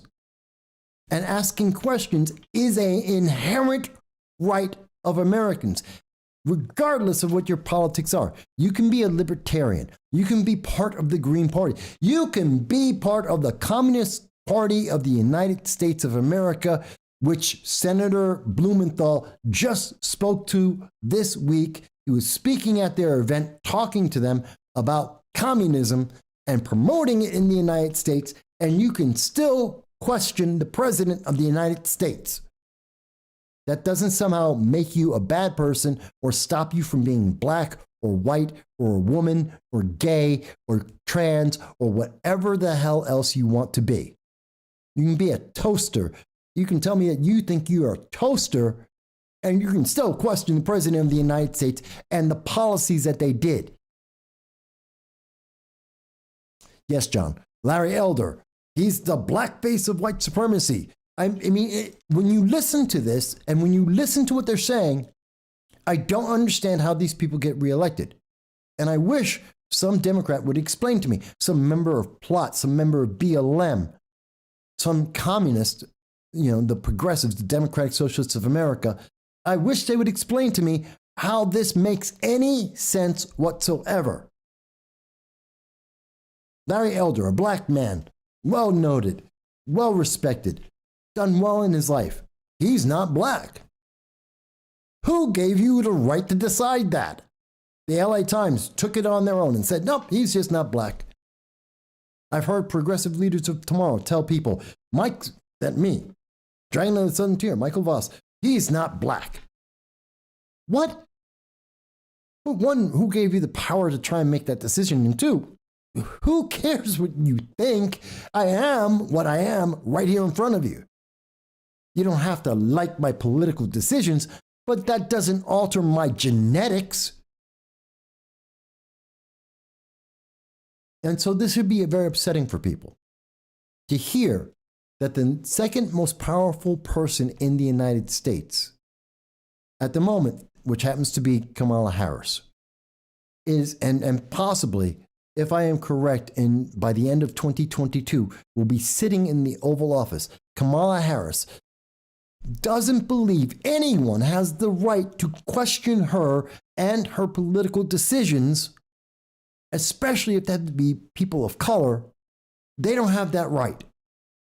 You know what that's called? Authoritarianism. It's called a dictatorship. That's not called democracy. It's not called freedom. It's not called free will. And if you think I'm wrong, tell me why. Tell me why a black person in America doesn't have the right to be a Republican or a conservative or a libertarian. And I know lots of libertarians who happen to be people of color that will tell you you're out of your friggin' mind to tell them that they don't have that right. I know lots of people who are Black, Hispanic, Asian, and are Republicans and will tell you you're out of your mind to tell them that they don't have that right. But yet progressives, nope, we've decided, we decided somehow, someone took a vote somewhere and decided, oh, well, you're a person of color, you can't do that. Imagine if they told you, imagine if they said, you can't drink at that water fountain. Now, anyone who's older knows what that means. They know what that statement is. But imagine if they put up a sign and said, this water fountain is for progressives only. Because that's what they're saying about politics. Because that's what she said about Charlamagne the God. That's what she said to him. And again, I'll go back to the BET. She said, you don't get to have that choice. You don't get to make the questions. You don't get to question Kamala Harris or Joe Biden because you are Black. That option, that right, that critical thinking, that thought process is not allowed. That's what she said. And it is no different than saying that there is a sign in front of a water fountain that says progressives only. And if that troubles you, because I know everyone who's 50 and above will tell you that troubles them. And anyone who's 35 and above would say, that doesn't sound right. And you shouldn't say it sounds right. You should be troubled by that. You should be angry about that. John mentions, by the way, it's not John, it's Your Grace. I know, I keep forgetting. Don't worry. I will get it right at some point. Yes, bring up the hate charges. By the way, in England, you can actually. In Canada, you can. In Canada and the United Kingdom, if you do not address someone by their pronouns, you can be arrested. You can be fined up to $50,000. It has happened, it is a law, and that's coming to America, which is stupid. But if it does, my pronoun will be master of the damn planet, dragon of the southern tier. And John goes on to say, remember the Jim Crow laws were voted on by Democrats, all Democrats. Yes, the Southern Democrats promoted and pushed Jim Crow laws for over 100 years in the United States. They were also the ones who created the KKK. That is fact. That is historic fact. It cannot be disputed. It is, I don't care how you feel about it. It is a fact. Jason mentions they are doing segregation on college campuses. I know, I'm fighting against it. I'm in arguments right now with several college professors. They seriously think they're doing, and they believe they are doing the best thing possible, that this is a good thing. And I'm telling them, it's completely and absolutely racist. And yet they're telling me that I don't understand what they're doing, that I, as a Black Hispanic of 53 years and better than average intelligence, I will give myself credit enough for that, that I don't understand. I'm just not smart enough to get it. So I should just do what the academics say. That's insulting. And it's racist. John goes on to say, hate crime charges were literally a two-tier justice system. Isn't that what they're supposed to be against? Yes, except that's not how it's applied. The application is stay in line. We will punish you. What was it? It just happened just this week, wasn't it? It was Hassan and what's that other?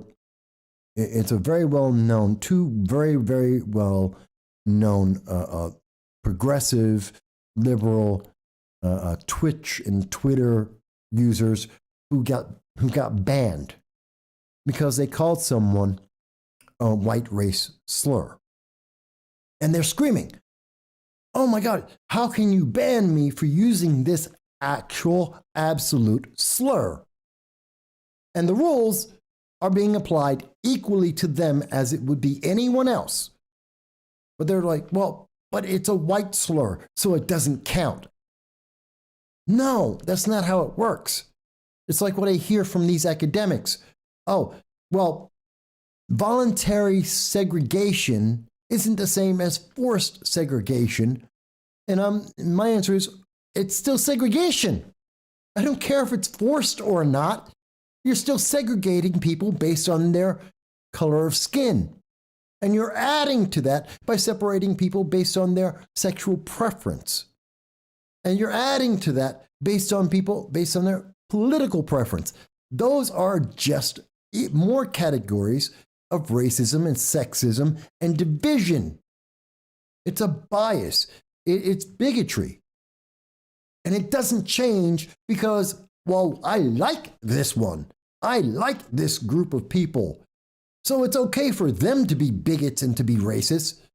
No, that doesn't make it better. God, people, listen to what progressive leaders of tomorrow, what BLM, listen to what these people are actually saying. It is insulting, it is aggravating, and it is absolutely no different than saying, you can't drink at this water fountain. An idea that the United States gave up on in the late 1960s, and we moved past that during the 70s and 80s. We were beyond that. And now we have gone backwards in time and says, hey, 1950s, let's jump right back in there. John mentions, in my store over the years, the older black people in my store knew what real racism is. The younger ones have no clue. And I'll say it again. If you're 25 and under, you have no idea what racism is, but you're being taught it every day. You are being taught to be racist. The application of critical race theory is teaching you that whites are inherently evil and that blacks and Hispanics and women and whatever sexual preference are less than human, and you are victims and you have no choice. And you can never escape that. And the only thing you can possibly do is to give your power to the government and do what you are told and let them take care of it for you. Because you're not smart enough. By the way, anyone watching this, if you have disagreed with anything that I have said here, anything that is being said by John, by Jason, anything that is being said, please call in 607-242-1582. I beg, mind you, anyone can call in. If you agree with me, you can call in too. But the reason why I beg for people who disagree, I want to hear what you have to say. I will not insult you. I will not pick on you. I will not berate you. I want you to tell me why I am wrong and the conclusion I am making on the evidence that I am providing to you. And I can tell you that when I ask that question in person, I get the same answer that I get on this program. Dead air. Bing's Media, hello Bings, says, when you are never presented with a real choice, your vote doesn't matter. Right versus left paradigm producing same results. Keep the people divided so the few can conquer. That's a good point. And it is a paradigm that's dividing us and separating us and stopping us from coming up with better answers. Because there are better answers. And I think we can come to solutions that can respect or at least acknowledge some of these crazy ideas that are out there. I mean, if you wanted to define yourself as a toaster, you know what? For my entire 53 years of life, you always could have self-identified as a toaster. And most people don't care. They'll think you're a bit nuts. They'll think you're crazy. But hey, you're a toaster. Okay. They'll point at you down the street. Who's that? Well, that's Joe, the toaster. Oh, well, he's safe, though. He's not going to run up and try and bash you in the head with a rock. He's just a little out there. No one has ever stopped anyone in America from being able to do that. You've always had that right. That right never disappeared from you. You've always had the right. Now, just because you have that right, does that mean that I have to take it on and I have to say, well, he's a toaster and I have to respect that? No, I don't. I do not have to. I do not have to respect that. I do not have to believe that. I don't have to accept that that is a natural state of human beings, that some people are just naturally toasters.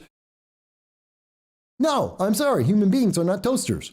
I don't have to agree with that. He may want to think he's a toaster. Fantastic. Good for him. But I am not obliged to have to fall into that same mindset.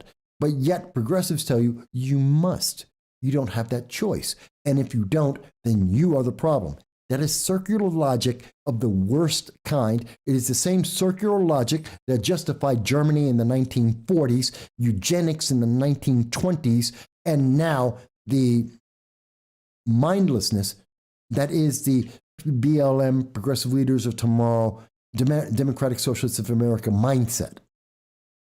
And yes, I'm putting them all together. Pop-up toaster G. Yeah, John. That's a good joke.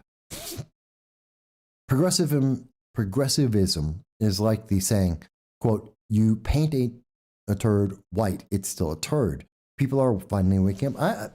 I don't think people ever were asleep. Americans, I don't believe the majority of Americans ever believe this.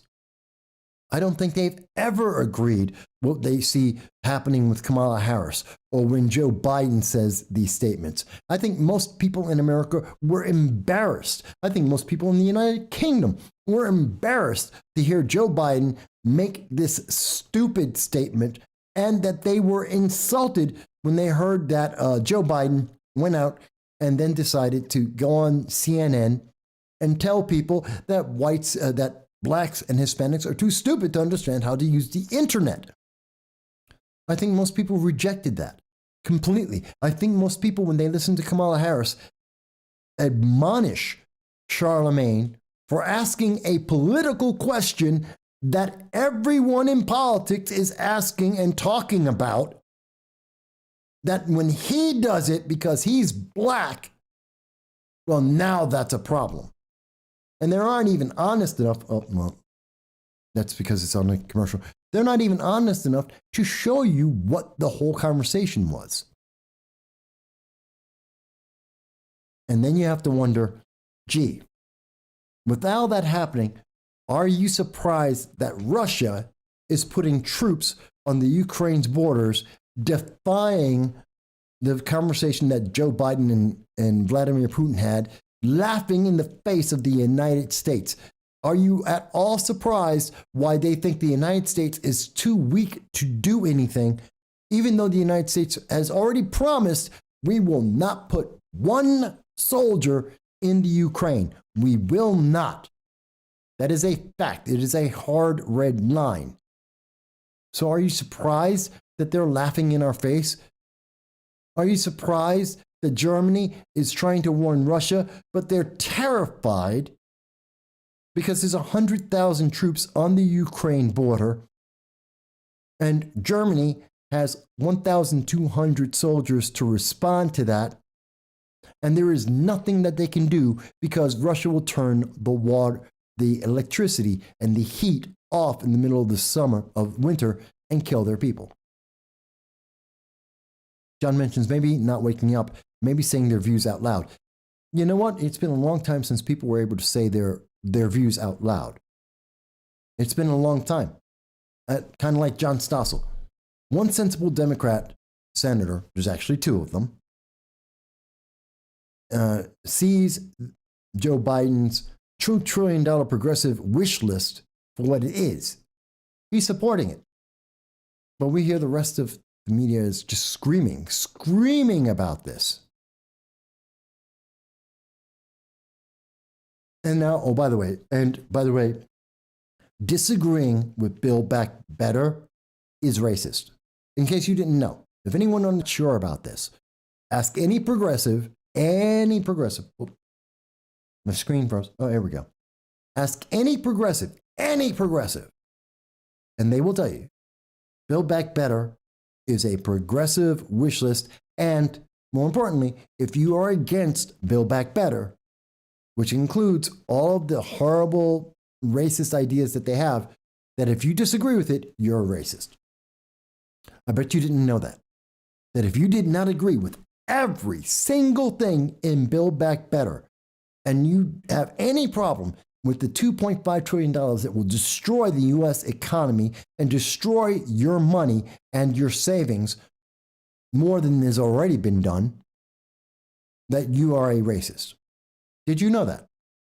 And if you don't believe me, go to anyone you know that is a progressive and ask them, and they will tell you that. If they're honest, they will tell you, yes, well, you have to agree. Well, it's racist not to agree with it. They'll tell you. Ask Alexandria Ocasio-Cortez. Ask Ilhan Omar. John mentions how pitiful China and Russia massing troops. The head of the Joint Chiefs wants to know about white rage. Yeah. And calling up, God knows that General Milley is calling up Russia just like he called up China and saying, hey guys, it's okay to attack today because America is not going to do anything. Because he's a traitorous, treasonous, words I don't use on this channel, and he needs to be thrown in jail. Yes, General Milley needs to be thrown in jail for treason. I have said it before, I will say it again. He is treasonous. He's a disgrace to the American uniform that he wears, and he needs to be thrown in jail. If you don't agree with me, perfectly fine. Call in 607-242-1582. Tell me why. God knows, I beg for people to tell me why I am wrong on these things. And only occasionally do I see a comment I see a comment every so often, and it almost never addresses anything.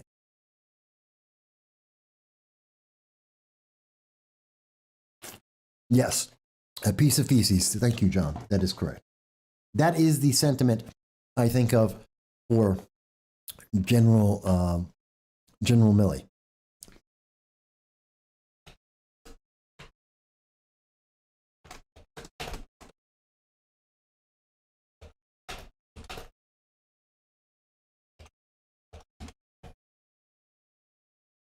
So, folks, there's a lot of these things these are really serious issues. And I know I've been focusing on Kamala Harris, Joe Biden, and their racist statements. But it's an important thing. Nope, 1 second. Hello, and thank you for calling into No Soundbites Allowed. This is your host, Michael Voss, and may I ask who's speaking? Mike, what's up, buddy? John Cordisco. Hey, John. Hey, I want to say, I want that shirt, that paisley shirt. I want that. Thank you. You're showing your age, dude, wearing that shirt. I like paisley. I have a lot of paisley ties, too. Yeah, me too. I like paisley, too. I used to have a bunch of them. Yeah, you know. It's a good look. The actual dress shirts, they were nice. Yeah. Not too expensive either, but what's on your mind? I'm a little more optimistic. We've talked privately in the past. I'm a little more optimistic to you when it comes to the future of the country and Republicans and such like that and the progressives, because I think people are finally, maybe not waking up is the right word, but they're finally saying, you know what? They're like the relative that's watching you screw up your kid, and they finally step in and say, okay, that's enough. Well, John, before you go further, I want to qualify that. I have said that I am terrified of where America will go if we continue down this progressive path. Oh, yeah, me too. So, and I think that we are continuing down this path, and we need to fight against this as much as possible. Not that I'm against America, I'm against this progressive path. Just want to clarify that, but go on. Of course. Oh, no, I get it. And you have more hope that we're not going to go down there than I do. No, I think this is the biggest challenge against the country and the Constitution in my lifetime. Yes. I know that for certain. Mm-hmm. Makes it a little bit scarier because it's the biggest threat, even though historically we've had bigger threats. In my lifetime, actually seeing it in real time makes it, I think, scarier than it is. Well, you remember the 60s better than I do. Well, I wasn't born in the 60s. But you remember the 60s. I watched Lee Harvey Oswald get shot on live TV. Of course I remember. Okay. And you remember Martin Luther King, Malcolm X, Gandhi, Mother Teresa, and you remember the change in America. America changed. And now Angela Davis is on a mural in front of where the mayor of New York got sworn in. I mean, that kind of craziness. That and the fact that the mayor of New York is going to be Eric Adams, who's a black man. We have the mayor of Rochester, Mayor Lovey, even though she's getting kicked out because she committed crimes, allegedly. There's the mayor of Blackfoot, or what's her name? Mayor of Chicago. Yep. Women and Lightfoot, blacks and Lightfoot. That's it, Lightfoot. And so we have, which was back in the 70s. If you told someone that, they'd laugh in your face and say that's not possible. So here's the thing, though: if they're so unliked by black people, what the hell do they keep voting for them for? Because people, I think, and maybe I'm wrong, and everyone watching this can tell me, I think they're more afraid of being outcast, being cast out, and saying you're not part of Facebook, you're not part of Twitter. Oh no, I get that. I think that's why they say if you're not doing exactly what we say, no one's going to talk to you. Oh no, I get that part. That you just don't make your feelings known publicly. You walk in and you vote and you lie and say you voted for the Democrat. But it's not enough to do that, John. It's not enough because you have to say it at every moment of your life. There are polls out there where Democrats and progressives, Democrats and progressives, are saying they won't even date 3 to 1. 3 to 1. 3 progressives more than one for every one Republican will say they will not even date or talk to people who don't have the same exact political ideology they do. I get it. Oh, I get all that. I mean, it's socially and with your family and on social media and with your friends and where you work. I get all that part. But you can talk like a Marxist and walk in and vote against the Democrat. Nobody's going to know. I'm surprised it doesn't happen more. Well, I don't think you should have to do that. I think it's absolutely painful to lie about who you are and what you believe in every aspect of your life. You can't tell your family and your friends and your coworkers and your school friends and even the person you're dating. You have to lie to. The progressive ideology is based on lies if you don't agree with it. You have to lie to be involved. The thing is, though, not everybody's got as many stones as we have, so maybe that's their way of fighting back. I don't know that that's fighting back, though. We're either crazy. We're either crazy or we're dumb enough to say it out loud, where they'll do it privately. I think the privately part and that percent is getting higher and higher, and I think there's going to be huge change on November 2022. By the way, it's on the screen right now. You can't see it, I don't think, but on the screen. This is from Newsweek. December 7th, 71% of Democrats in college wouldn't date a Trump voter. And actually, in the poll, it's not Trump voter, it's a Republican. So it's not just even one specific, it's the ideology at all. No, I saw those polls. It's pretty frightening. It's going to make them, as they get older, maybe they'll grow through it, at least in part, but it's going to make them for a very lonely life. Well, let me ask you something, John. You're old. You're a little older than I am.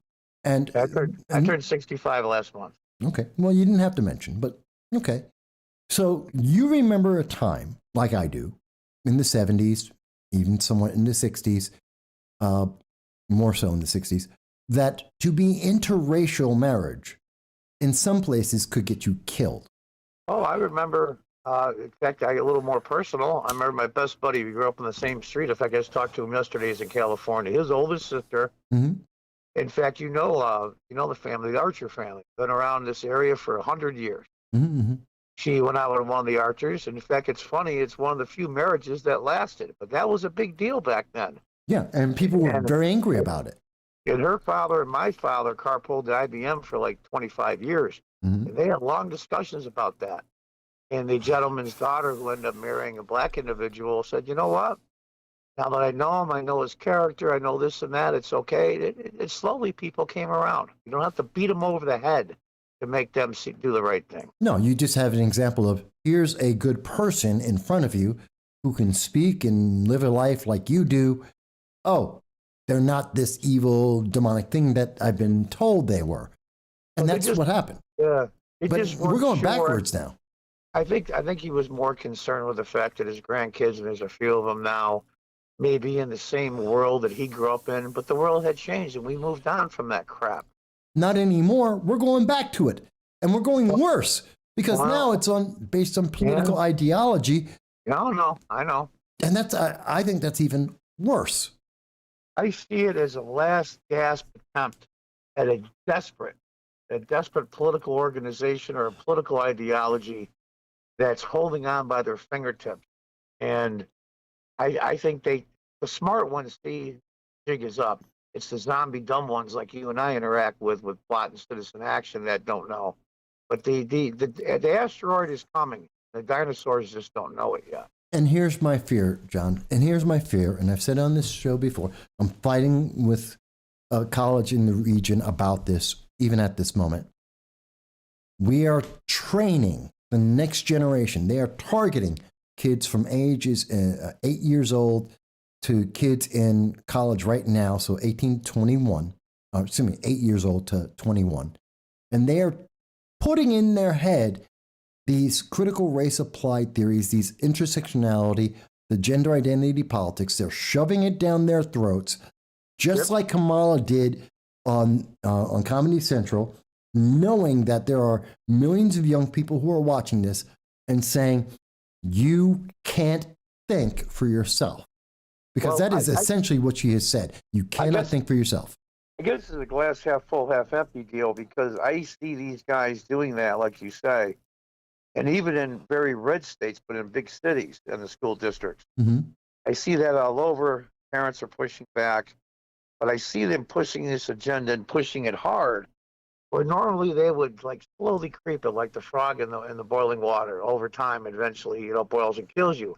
They're going full out now. Because I don't think that as sign of weakness. No, I think they think they are winning. Matter of fact, I think they believe they have won. So they have no reason to be afraid. That's why they are no longer afraid. Women.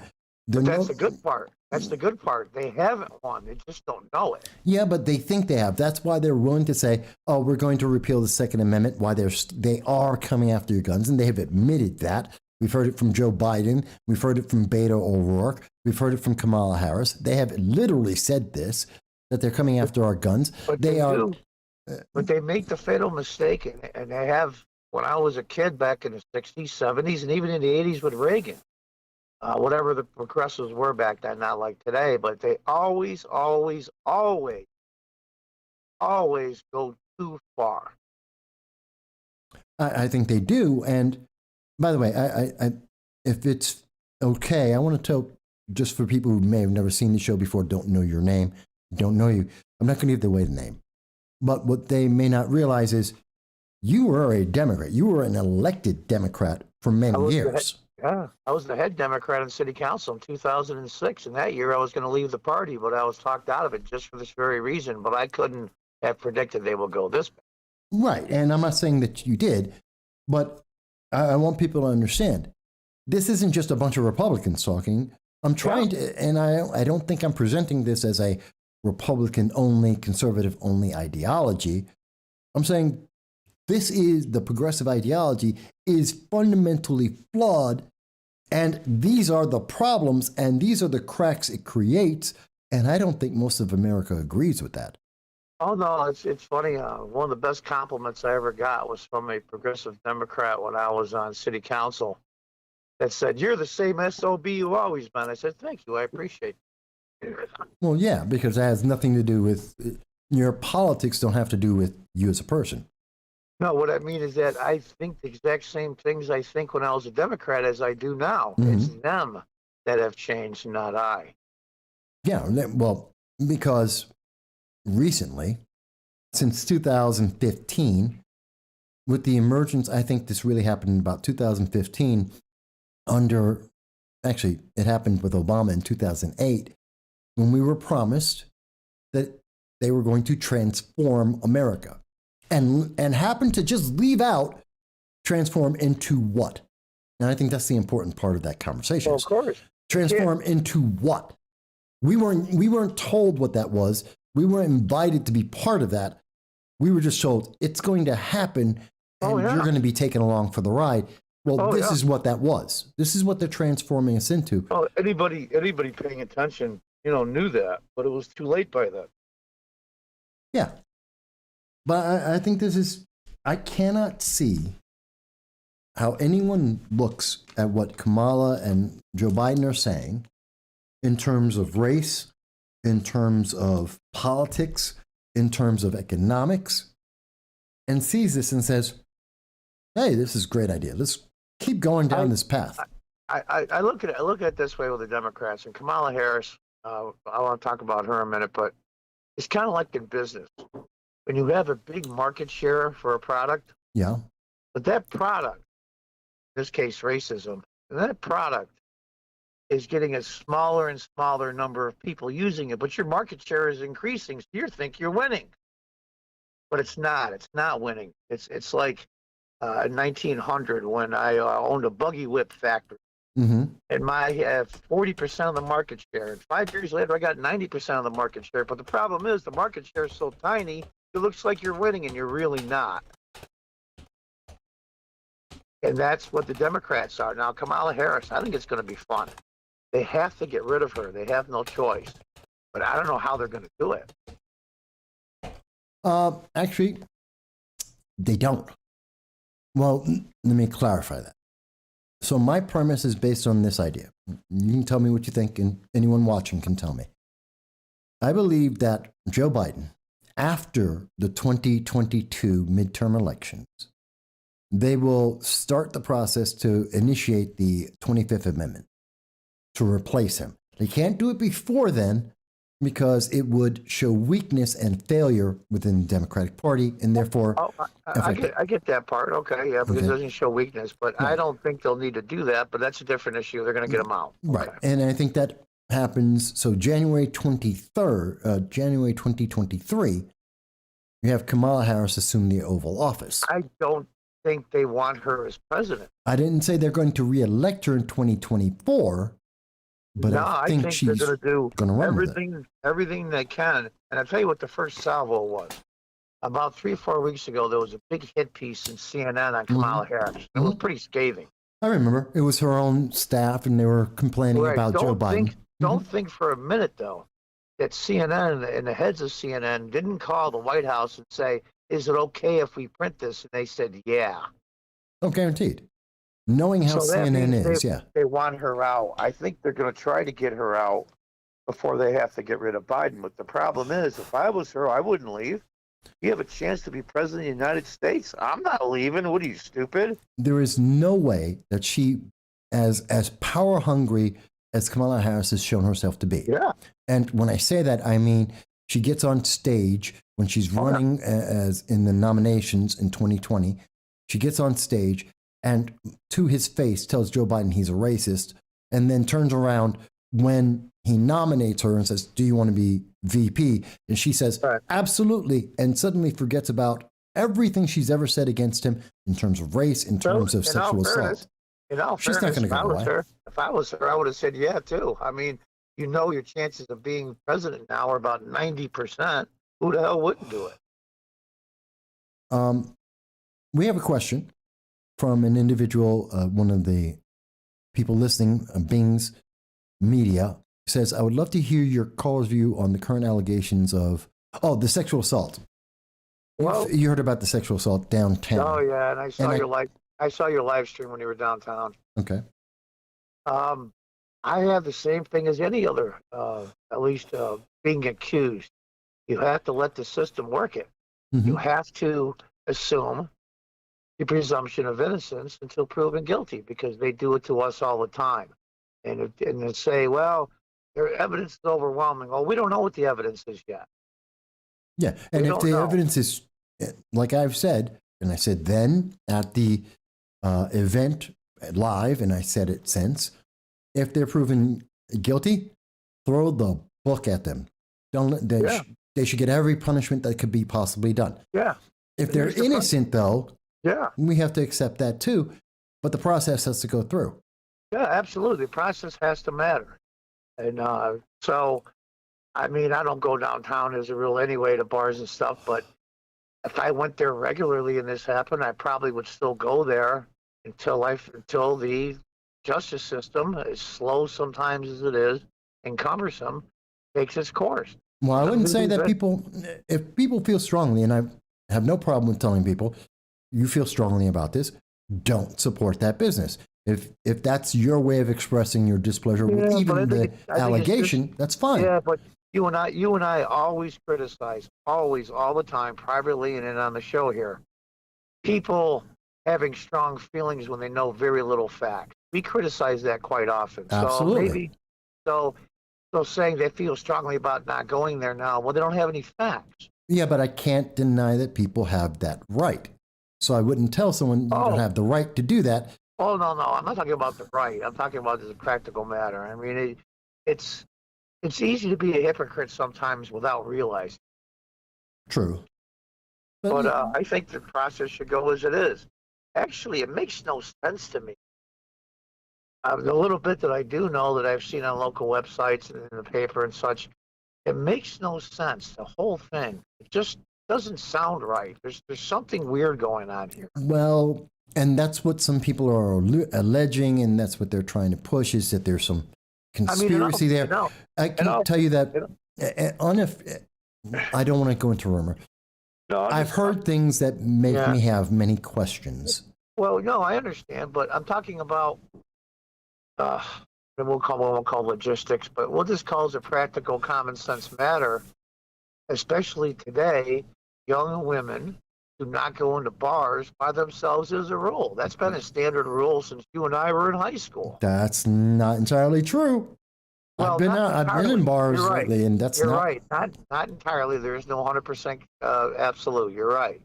But what I'm trying to say is that it just, to the extent that they say it's going on, it just doesn't make any sense. We're going to have to see how the investigation goes. I hope it's a decent, thorough one. And I hope that if they're found out there is no evidence, or the evidence isn't worth pursuing, that they say, these same morons that are, protesting them say, you know what, we're sorry, but that won't happen, of course. No, they've already said, plot. When they took over the Women's Me Too event that I live streamed, and you can watch the live stream for yourself, folks, and see that they said these things. Plot, when they took it over, said that they blamed it all on these people being white and business owners, and they turned it into a race and economics issue, and they want to destroy the businesses. Well, guilt is not important.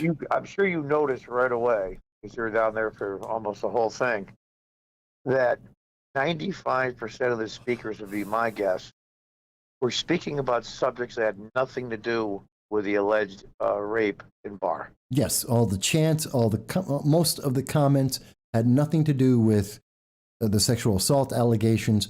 Nope. They were making it about race. It was about politics, and it was about recruitment for progressive leaders of tomorrow. So that means they were there for their personal agenda, not the item at hand. Yes. So I'm wondering, really, I don't know what the evidence is. I'm sure law enforcement does, and they're trying to find out. And when they do, and if they find out they're guilty, I hope they burn them. If they're guilty, absolutely. I want them to be burned as much as possible by law, because that's why we have the laws. That's why we have a legal system. I mean, it could be something as stupid as the two owners of the places, or maybe one of the owners of the places, said something that the progressives didn't like, and that was their way of retaliating. Who the heck knows? Well, if we were to follow, I can't stand the inconsistency of the progressives. Because remember, there were allegations against Joe Biden on sexual abuse, actually several. The most popular, or the most well-known, is probably about Tara Reid. Yeah, and yet that's gone. That's just like so many other issues. It's like the Americans in Afghanistan. Mike. It's gone. Doesn't matter. That's Joe being Joe. Come on, that's Uncle Joe. Creepy Joe, who's all on top of children, all left and right. And God help me, he's probably on the same list with Epstein's. One comic said the other day, I think it was Ryan Long. He's a comic on YouTube. He's really funny. Right. He says Joe Biden turned down a multi-million-dollar contract with Head and Shoulders shampoo. Yeah. But no, it's comical, and that's why we're in so much trouble in the world, because it's so farcical. I'm sure the average person in Western Europe and even in Eastern Europe is going to senators and congressmen privately going, "What the hell are you guys doing?" Well, I can tell you that we have many viewers from across the world. We have viewers in Sweden and United Kingdom and France. Outside the country, they look at it differently, of course, and they look at what's going on and what they see, and they go, "What are you people doing? Are you nuts?" Well, I think they have said that. Remember, Macron essentially did say that to Joe Biden at the G20 meeting, which was publicized internationally. Yeah. So we know they're saying that. We know they are. The ultra-left liberals complaining you people are nuts. That's just big volumes in itself. Yeah, give me 1 second. I mean, we're importing now this craziness from your country, and I'm a lefty, always been a lefty, and I think you people are nuts. Please stop. That's just big volume. So here's another question from one of the listeners. And again, folks, this is a conversation not only at the moment having it with John, who does have his own channel, by the way, Cordisco's Corner, but you are also welcome to call in. And the conversation, as much as I have subjects that I want to bring up, you are always welcome to bring up your own thoughts. Things Media is asking, in reference to the alleged sexual assault in downtown Binghamton, do we think that that all people involved in this incident, if the allegations are true, will have justice served against them? That they're concerned that the money of the business will affect local politics. And I would say, let me answer that first, and then I'll hear what you think, John, as a former politician yourself in this region. So I believe that it doesn't matter about the money. It truly does not matter. That if they are guilty of this crime, we're not talking about someone who's jaywalking. We're not talking about someone who had a home or a house that they were renting out that's not up to code, which bad enough as it is, but not the same thing. We're talking about a sexual assault. Oh, yeah, it's a big deal. That goes to an entirely different level, because everyone has a sister or a mother or a daughter. Well, yeah, I have a daughter. Yeah, but the thing is, though, Mike, when you ask the question, will they be brought to justice? That's the problem. The problem is, what's your definition of justice? You know, that's a good question. And is it the statutes as written for the years served and all that stuff? I mean, that won't be enough for them? It's never enough. Well, if we are listening to Progressive Leaders of Tomorrow, which is an offshoot for people who don't know, and I've mentioned them many times in this program and others, they are a more radical version of BLM, leaning on and possibly involved with Antifa, a domestic terrorist organization. They're that extreme. And what I believe is, I know they want charges that don't even exist to be placed upon these individuals. I think justice is the laws that we have, which means incarceration.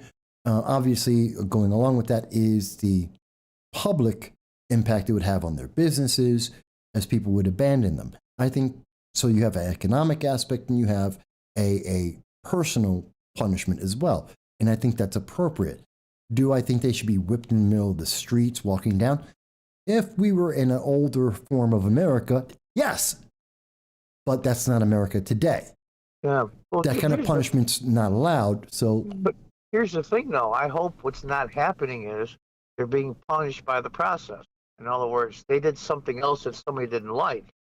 No, they absolutely are. That is what plot is using this as. That's what people are using this as. Just like we've seen them use so many other aspects, like when I backed the police, when I did back the bill, I was attacked for that, literally by a mob of 50 people.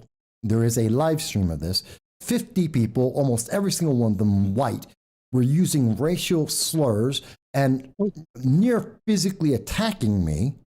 At least that's the impression I had at the moment. Now, you can see it in the video. It's kind of a tie-in to this. But being I was on city council, I know a little bit about it. For the next election cycle, which is 2 years, the old city council had what they call a Human Rights Commission. Yeah. Now, what's going to happen is the odds are very, very high that Democrats will take over the city council in the next cycle. I mean, the odds are just against the Republicans, the way the districts are laid out, and other issues. Now, what's going to happen is they can pick and choose any business or any person they want, and they're going to give them subpoena powers what they want. So if I still had my store and somebody went to the commission and said, some young black girl said, John used the N-word to me, I have to go down and appear. And if I don't, the local Binghamton police come and handcuff me. That's what's coming. So I'm not sure if this RAPE issue is true or not. We'll find out. But what's coming is anybody that goes against this publicly, we're going to accuse you in the Civil Rights Commission, so keep your mouth shut. That's what's coming, folks. Well, it's like with everything. You can't speak about about critical race theory, otherwise you're a racist. You can't. No. The difference is now, Mike, it has institutional power. They already have that. No, they can't come arrest you because you said something they don't like. Sure they can, and that's what they have red flag laws for.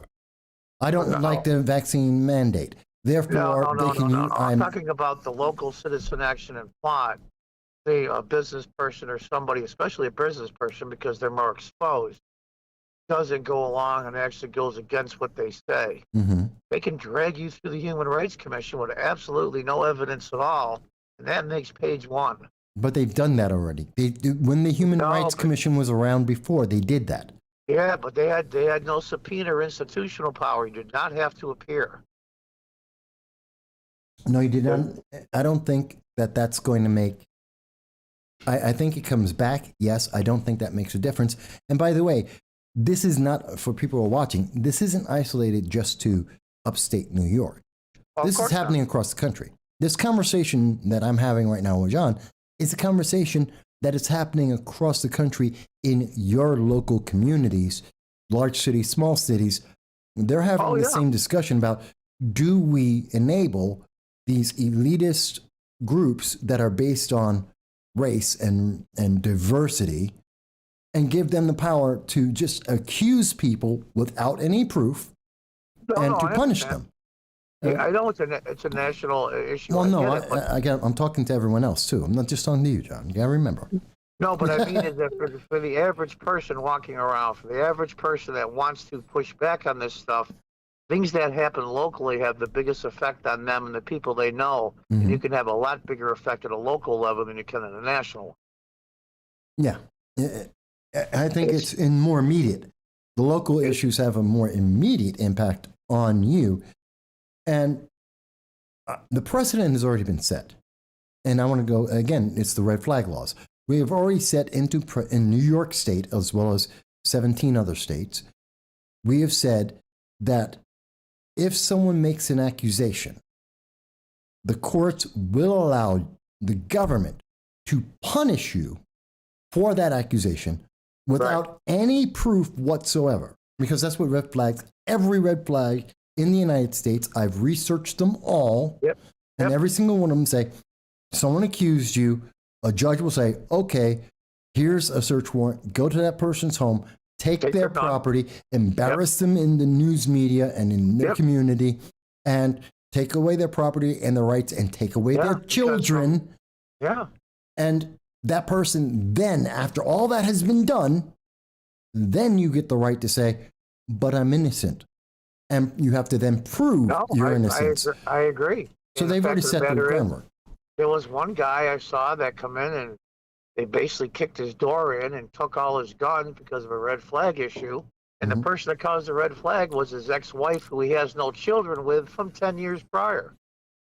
Yeah, well, it doesn't matter. Again, it could be almost anyone, depending on which state you're in. Well, they basically what they said was, well, being that she was married to him, she has intimate knowledge about his mental state. It was a decade ago. Yeah, and the point is that they will use this in any way possible to take advantage of you.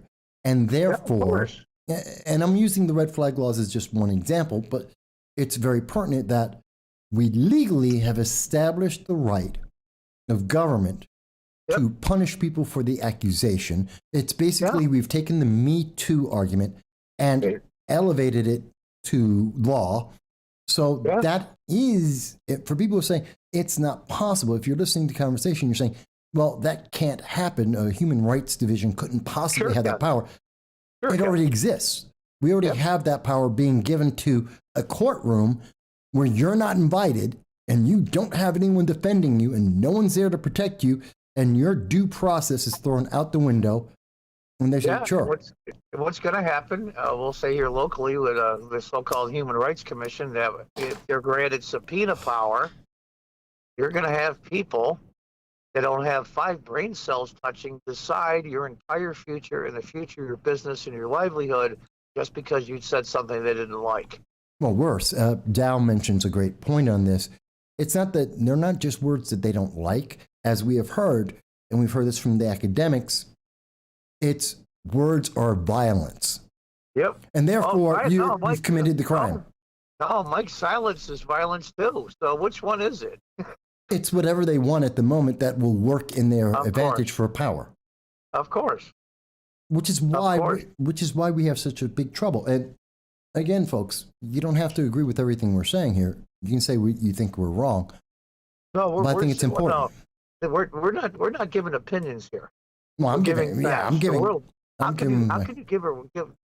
can you say we say the world? You and I say the world is round, but if you disagree, call in. Well, you can't. These are all facts. No. Yes, we are presenting facts. Yes, we are making conclusions on those facts. That doesn't mean someone cannot make a different conclusion. And my point is, if you have a different conclusion, then explain to me how you got there. Because the facts don't lead to that decision. They can never do that. That's why they won't call in, because they can't. Well, yes, that's what I believe, but I want them to be open because they believe this. I want to hear it. I was doing a live show. I didn't want people to disagree with me to call in as well. But the fact of the matter is, Plot, Citizen Action, all the local organizations know you very well, and they know you have your show, and they can call in and be real SOBs. They don't, because they're so easily embarrassed and they look so ridiculous that they won't do it. Well, yes, that's true. And they know I've been doing this for 15 years. Yeah, and they know you. And they know you and I won't back down, and you won't back down on your show.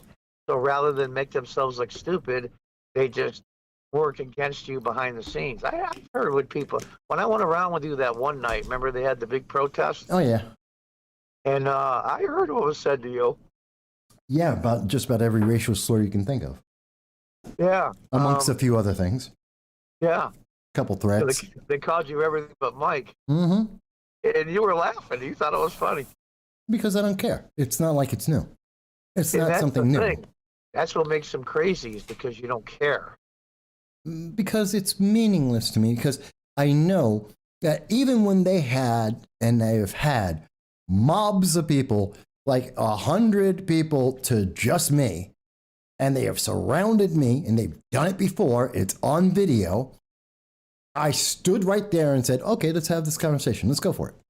You want to talk to me? You want to tell me something? Go ahead. I'm right there. I'm standing, and I stood there for 45 minutes in their face, and they didn't know what to do.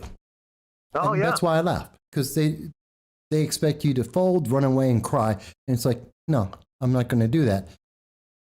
And they didn't know what to do. It's funny. I remember that protest in front of the courthouse. That's the one I'm talking about. I walked down the lawn with a buddy of mine and walked on the lawn of the courthouse, and some girl says to me, oh, there's the racist blankety blank blank right there. And I'm looking around like I didn't even know she was talking to me. Yeah. And she goes, oh, you mean me? Yeah, this and that. I said, don't you find it a little ironic that you're a white privileged girl and you're calling me a racist in front of a Civil War statue? And she goes, what do you mean? I go, I just proved my point. Well, yeah. Yeah. Well, let me do this, John. I know we always love talking. We wind up talking. Anyway, forever. no, I just thought I'd come and chime in. I don't want to take up too much of your time. So. No, I always enjoy anyone calling in, and I do love talking. But I want to give other people a chance as well. No, that's okay. But I want people to remember, even at the local, state, and national level, your vote matters. Voting has consequences, both good and bad.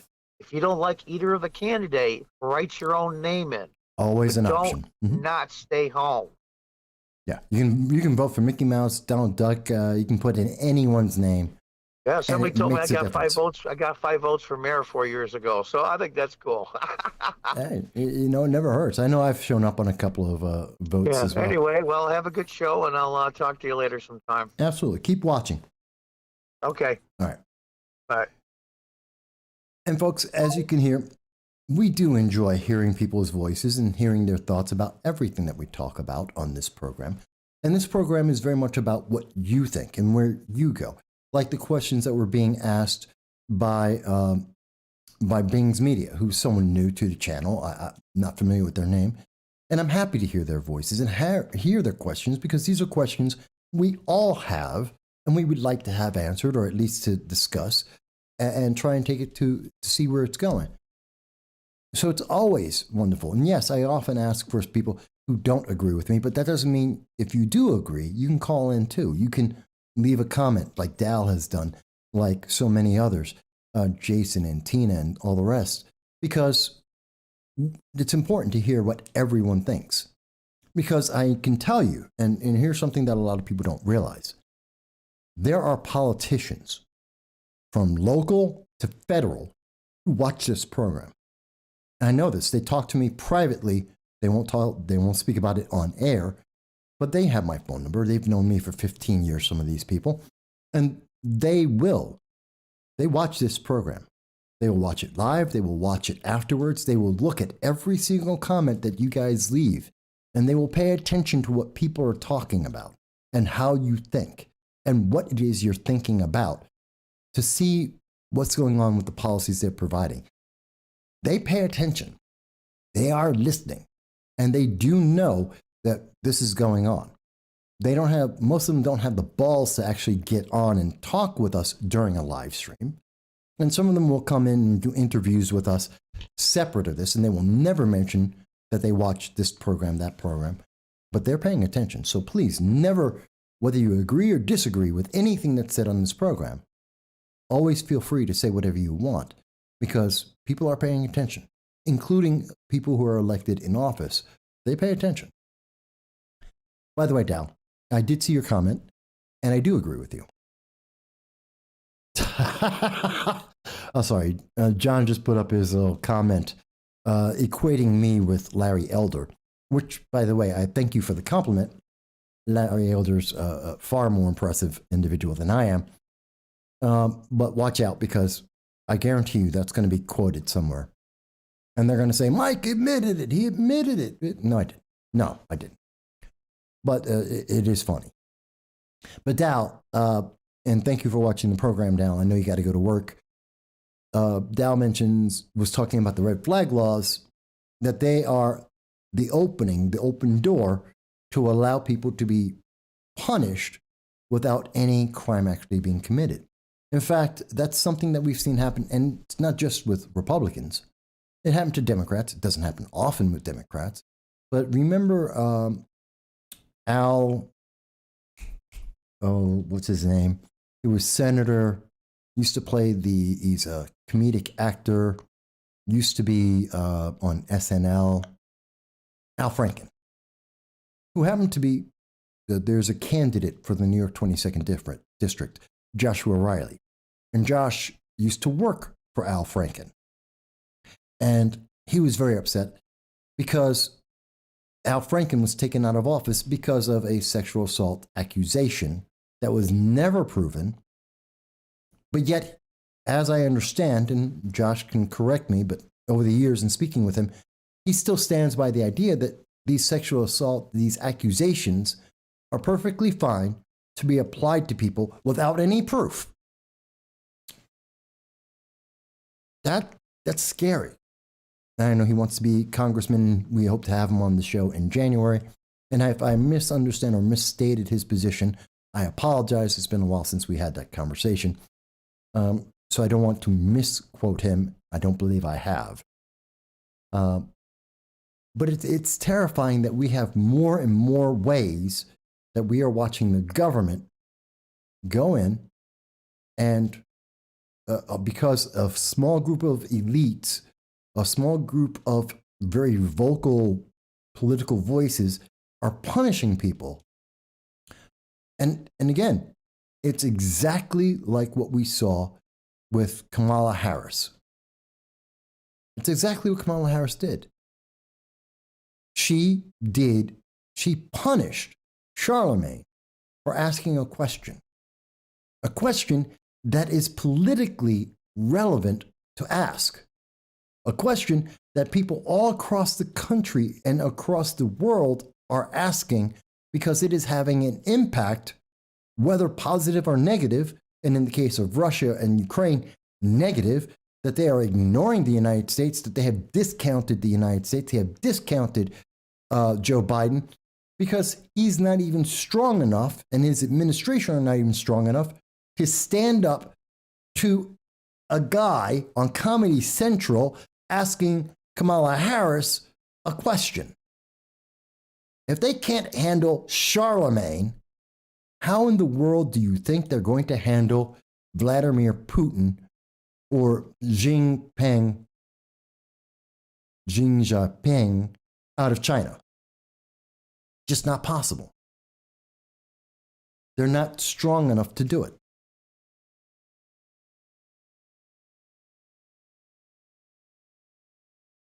And I don't know, it's fallen apart. And I know a few people are saying, well, the answer is just move out of New York State. No, that's not the answer. And I'll tell you why. Why do I stay in New York State? A state that hates conservatives, a state that hates Republicans, and especially hates people of color who happen to be conservative or Republican and are willing to say so publicly. They hate us because they're afraid of us. They're terrified. They don't know what to do. Because if someone is willing to publicly say, you're wrong, I don't agree with those policies, I think it's racist to do those things, they don't know what to do. They're at a loss. And they're afraid that people will see that weakness and that their bully tactics are the only thing that they have going for them. And the moment those bully tactics fail, they have nothing else because they have no substance. They just have the appearance. They have the superficial. And that's one reason why I stay in New York. The other reason why I stay in New York is you keep running. Where do you run to? People went to Texas. Well, so are Democrats. So are the very same liberals and progressives that have bankrupted California, bankrupted New York State, have destroyed it, have introduced immense amounts of violence, like in Chicago, and those people are running away and going to states like Florida and Texas. And now they're bringing that same ideology that destroyed California, that destroyed Illinois, that destroyed New York State, and they're bringing that same ideology saying, well, we just didn't do it right in the last experiment. This state will be different, or this country will be different in terms of the socialists and communists out there. They've got it right now. It didn't work in China or in Russia or in North Korea or Venezuela or Cuba. But everywhere it's been done, they didn't do it right. But the next one we do, we're going to get it right. And that should be in America. No, it's just because your premise is wrong. If your premise is wrong, it's wrong. And if every time you do the premise, it's still wrong, it's wrong. And we shouldn't be afraid to say that. And I shouldn't have to run to another state to say that.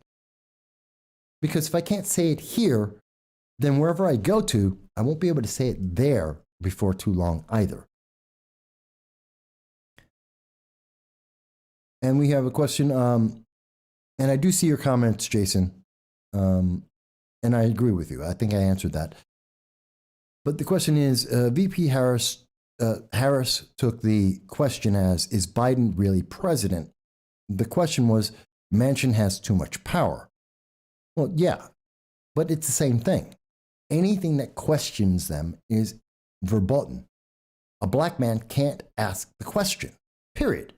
Because a black man is supposed to be a Democrat and he's supposed to obey, period. That is modern politics in the United States. It's progressive ideology. Thou mentions that his wife agrees with me, that if you retreat, it gives ground to the ideological locus. Hold the line. And I think that's the truth. And it's true in military tactics. In military, you don't just retreat from the enemy without having a fight. You stand your ground. You don't give the enemy extra ground just because it's maybe not the best fight you could possibly have.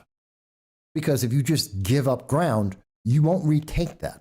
The enemy is going to be more empowered. The more you run from New York, and I understand why, but the more you run from New York and California, the more they're going to come to Texas or to Florida or whatever state you go to, they're going to eventually go there too. Why? Because it's better. And they're going to ruin that one too. Because they're not fixing any of the places they've left. They just run the experiment and it fails, and then they go to the next place. And they fail there too, and then they go to the next place. It never gets better. And the answer for women and blacks and Hispanics and people of color is you don't get a voice. You don't get to choose. You get to just do what is approved. Except if you happen to be in the elite circle, like a Kamala Harris, like a Obama, like a Reverend Al Sharpton, you suddenly get put on this pedestal and told, oh, well, that's your leader. They said you should do it. Listen to them. Who elected any of those people?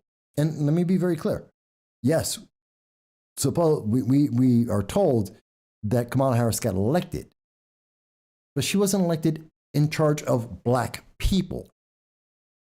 She was theoretically elected to the Oval Office for America. She doesn't have the authority to tell me what to do as a black man, or to Charlamagne as a black man, or Joe Biden has the right to tell people that they no longer have their ethnicity if they don't agree with him. That's not how it works, but that's what they want you to think. And you should be afraid because you don't get to have a choice. And it's true whether you're talking about mask mandates, it's true whether you're talking about the argument of economics and inflation, of spending money on the deficit. It doesn't really matter. You know, I want to show you guys something. Because I know no one ever does this. I want to show you guys something. It's going to blow everyone's mind. It's because I know no one in the major news media will have this conversation with you. No one will take the time to explain this to you because they think, one, you're dumb. Two, they think you'll forget. Three, they don't want you to disagree. So they will never tell you this. Take a look at this. This is the U.S. national debt clock. We are currently at $29 trillion. That does not include the spending from this year. We are actually at $31 trillion. And if Build Back Better comes through, we will be at $33 trillion. That's an important number. I want you to see this. And I want you to watch this carefully. So the average person in America, the average taxpayer, that's not even every citizen, the average taxpayer, if you have a job, you're paying taxes, you owe $229,000 on 20 million. And this is with interest rates at almost dirt. We can't afford this. 125% of spending. I want to show you something. And you can see this for yourself and look at it yourself. Let's just go back to 2008. The average debt per taxpayer was $101,000. It has doubled. doubled in just over 10 years. We were at 11 million, we're at 29 million now. Average taxpayer's debt is 101,000. But let me show you something else, something that, again, just so you can see, we are currently, right this second, at $29 trillion in debt, which is ridiculous. We can't afford to pay this. Your grandkids can't afford to pay this. We sold everything in the nation. We wouldn't be able to pay this. Let me make this very clear for you. This is what it's going to be. According to the OMB, according to Build Back Better, in just 3 more years, national debt will be $35 trillion. Minimum. That's assuming interest rates don't increase. $35 trillion. That's insane. We can't afford that. That is 138% of spending. And if we actually were to continue spending like we are right now, if nothing else changes and Democrats just spend exactly the same way they're spending right now, we will be $48 trillion in debt the day that Kamala Harris steps down from the Oval Office. 48. That's almost double where we are right now. $48 trillion, 173% of GDP. Now, why does this matter? What do you think happens to every dollar that you earn, every dollar that you save, every dollar that you invest when we add another almost $10 trillion of debt? Let's make this real simple and put it in your life. You owe $2,000 and you cannot pay your bills. So imagine you borrow another $10,000. You are now $12,000 in debt. Every dollar you make will go to pay off that debt. You will never make more money. You will never, no matter how much money you invest, no matter how much money you try and create, you are in that much debt. You're already beyond you were already beyond any debt you could pay. And now you've just magnified it so that you will not only, you're never, ever going to be able to pay off that debt. That's what the government is doing right now to you. You will never be able to pay this debt off. And everything you own will be taken away from you because you have more debt than you can ever pay off. More money than your kids could ever pay off. And you will never get out of it. You will never have anything unless someone's being nice and lets you have it. And you will always have the threat over your head that they will take it away from you. And the answer from the politicians to you, especially if you happen to be a person of color, especially if you happen to be a woman, especially if you happen to be gay, LGBTQ, AAI+, whatever the alphabet is, if you happen to be trans, if you are any of these things, if you identify as a toaster, you do not get the right to question a word. You're going to have more debt. You will own nothing. You will own nothing. You will be able to buy nothing. You have no rights. You have nothing that you can do. And you do not have the right to question it. All you have to do is obey.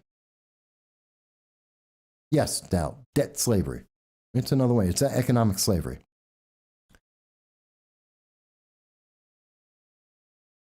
I like that, Dal. Some people get out of the burning house and pitch a tent in the backyard. It will be an answer, which is the answer of civil war, some people would say. And we're getting closer to that. Bing's Media says, that debt clock is just a fantasy made by man to have dominion over man. No, I disagree there. The debt clock is an accurate representation of the amount of debt we have as a nation. It is a representation of why inflation is up over 7%, in fact, over 15%, depending on how you're counting. It's a reason why your money is worth less today than it was worth just a year ago. Way worse. It's down 32 cents per dollar versus what it was 5 years ago. The debt clock is showing you that we are drowning in debt and that we are becoming weaker and weaker as a nation. And there are more and more people who are able to take advantage of that. And that as individuals, we are being overburdened. And if you question it, if you say that, if you even try and slow it down, which is the only thing that the Republican Party has been good at, is slowing it down. They've added their own, but they don't add it as fast. And in slowing it down, you can't even question that. Bings mentions true wealth is the resources available to you. Those resources are bought with something. Your resources are bought with money. And if you cannot afford those resources, you don't have them. So true wealth is also gone. So it doesn't matter how you want to define wealth, whether you call it a dollar, whether you call it resources, whether you call it output of your actions, what you can build and create. It has to be tradable, which means it needs money. And if that money is worthless, it makes those services worthless. It makes that effort worthless. It devalues everything. And they are taxing wealth. Jason, you're correct.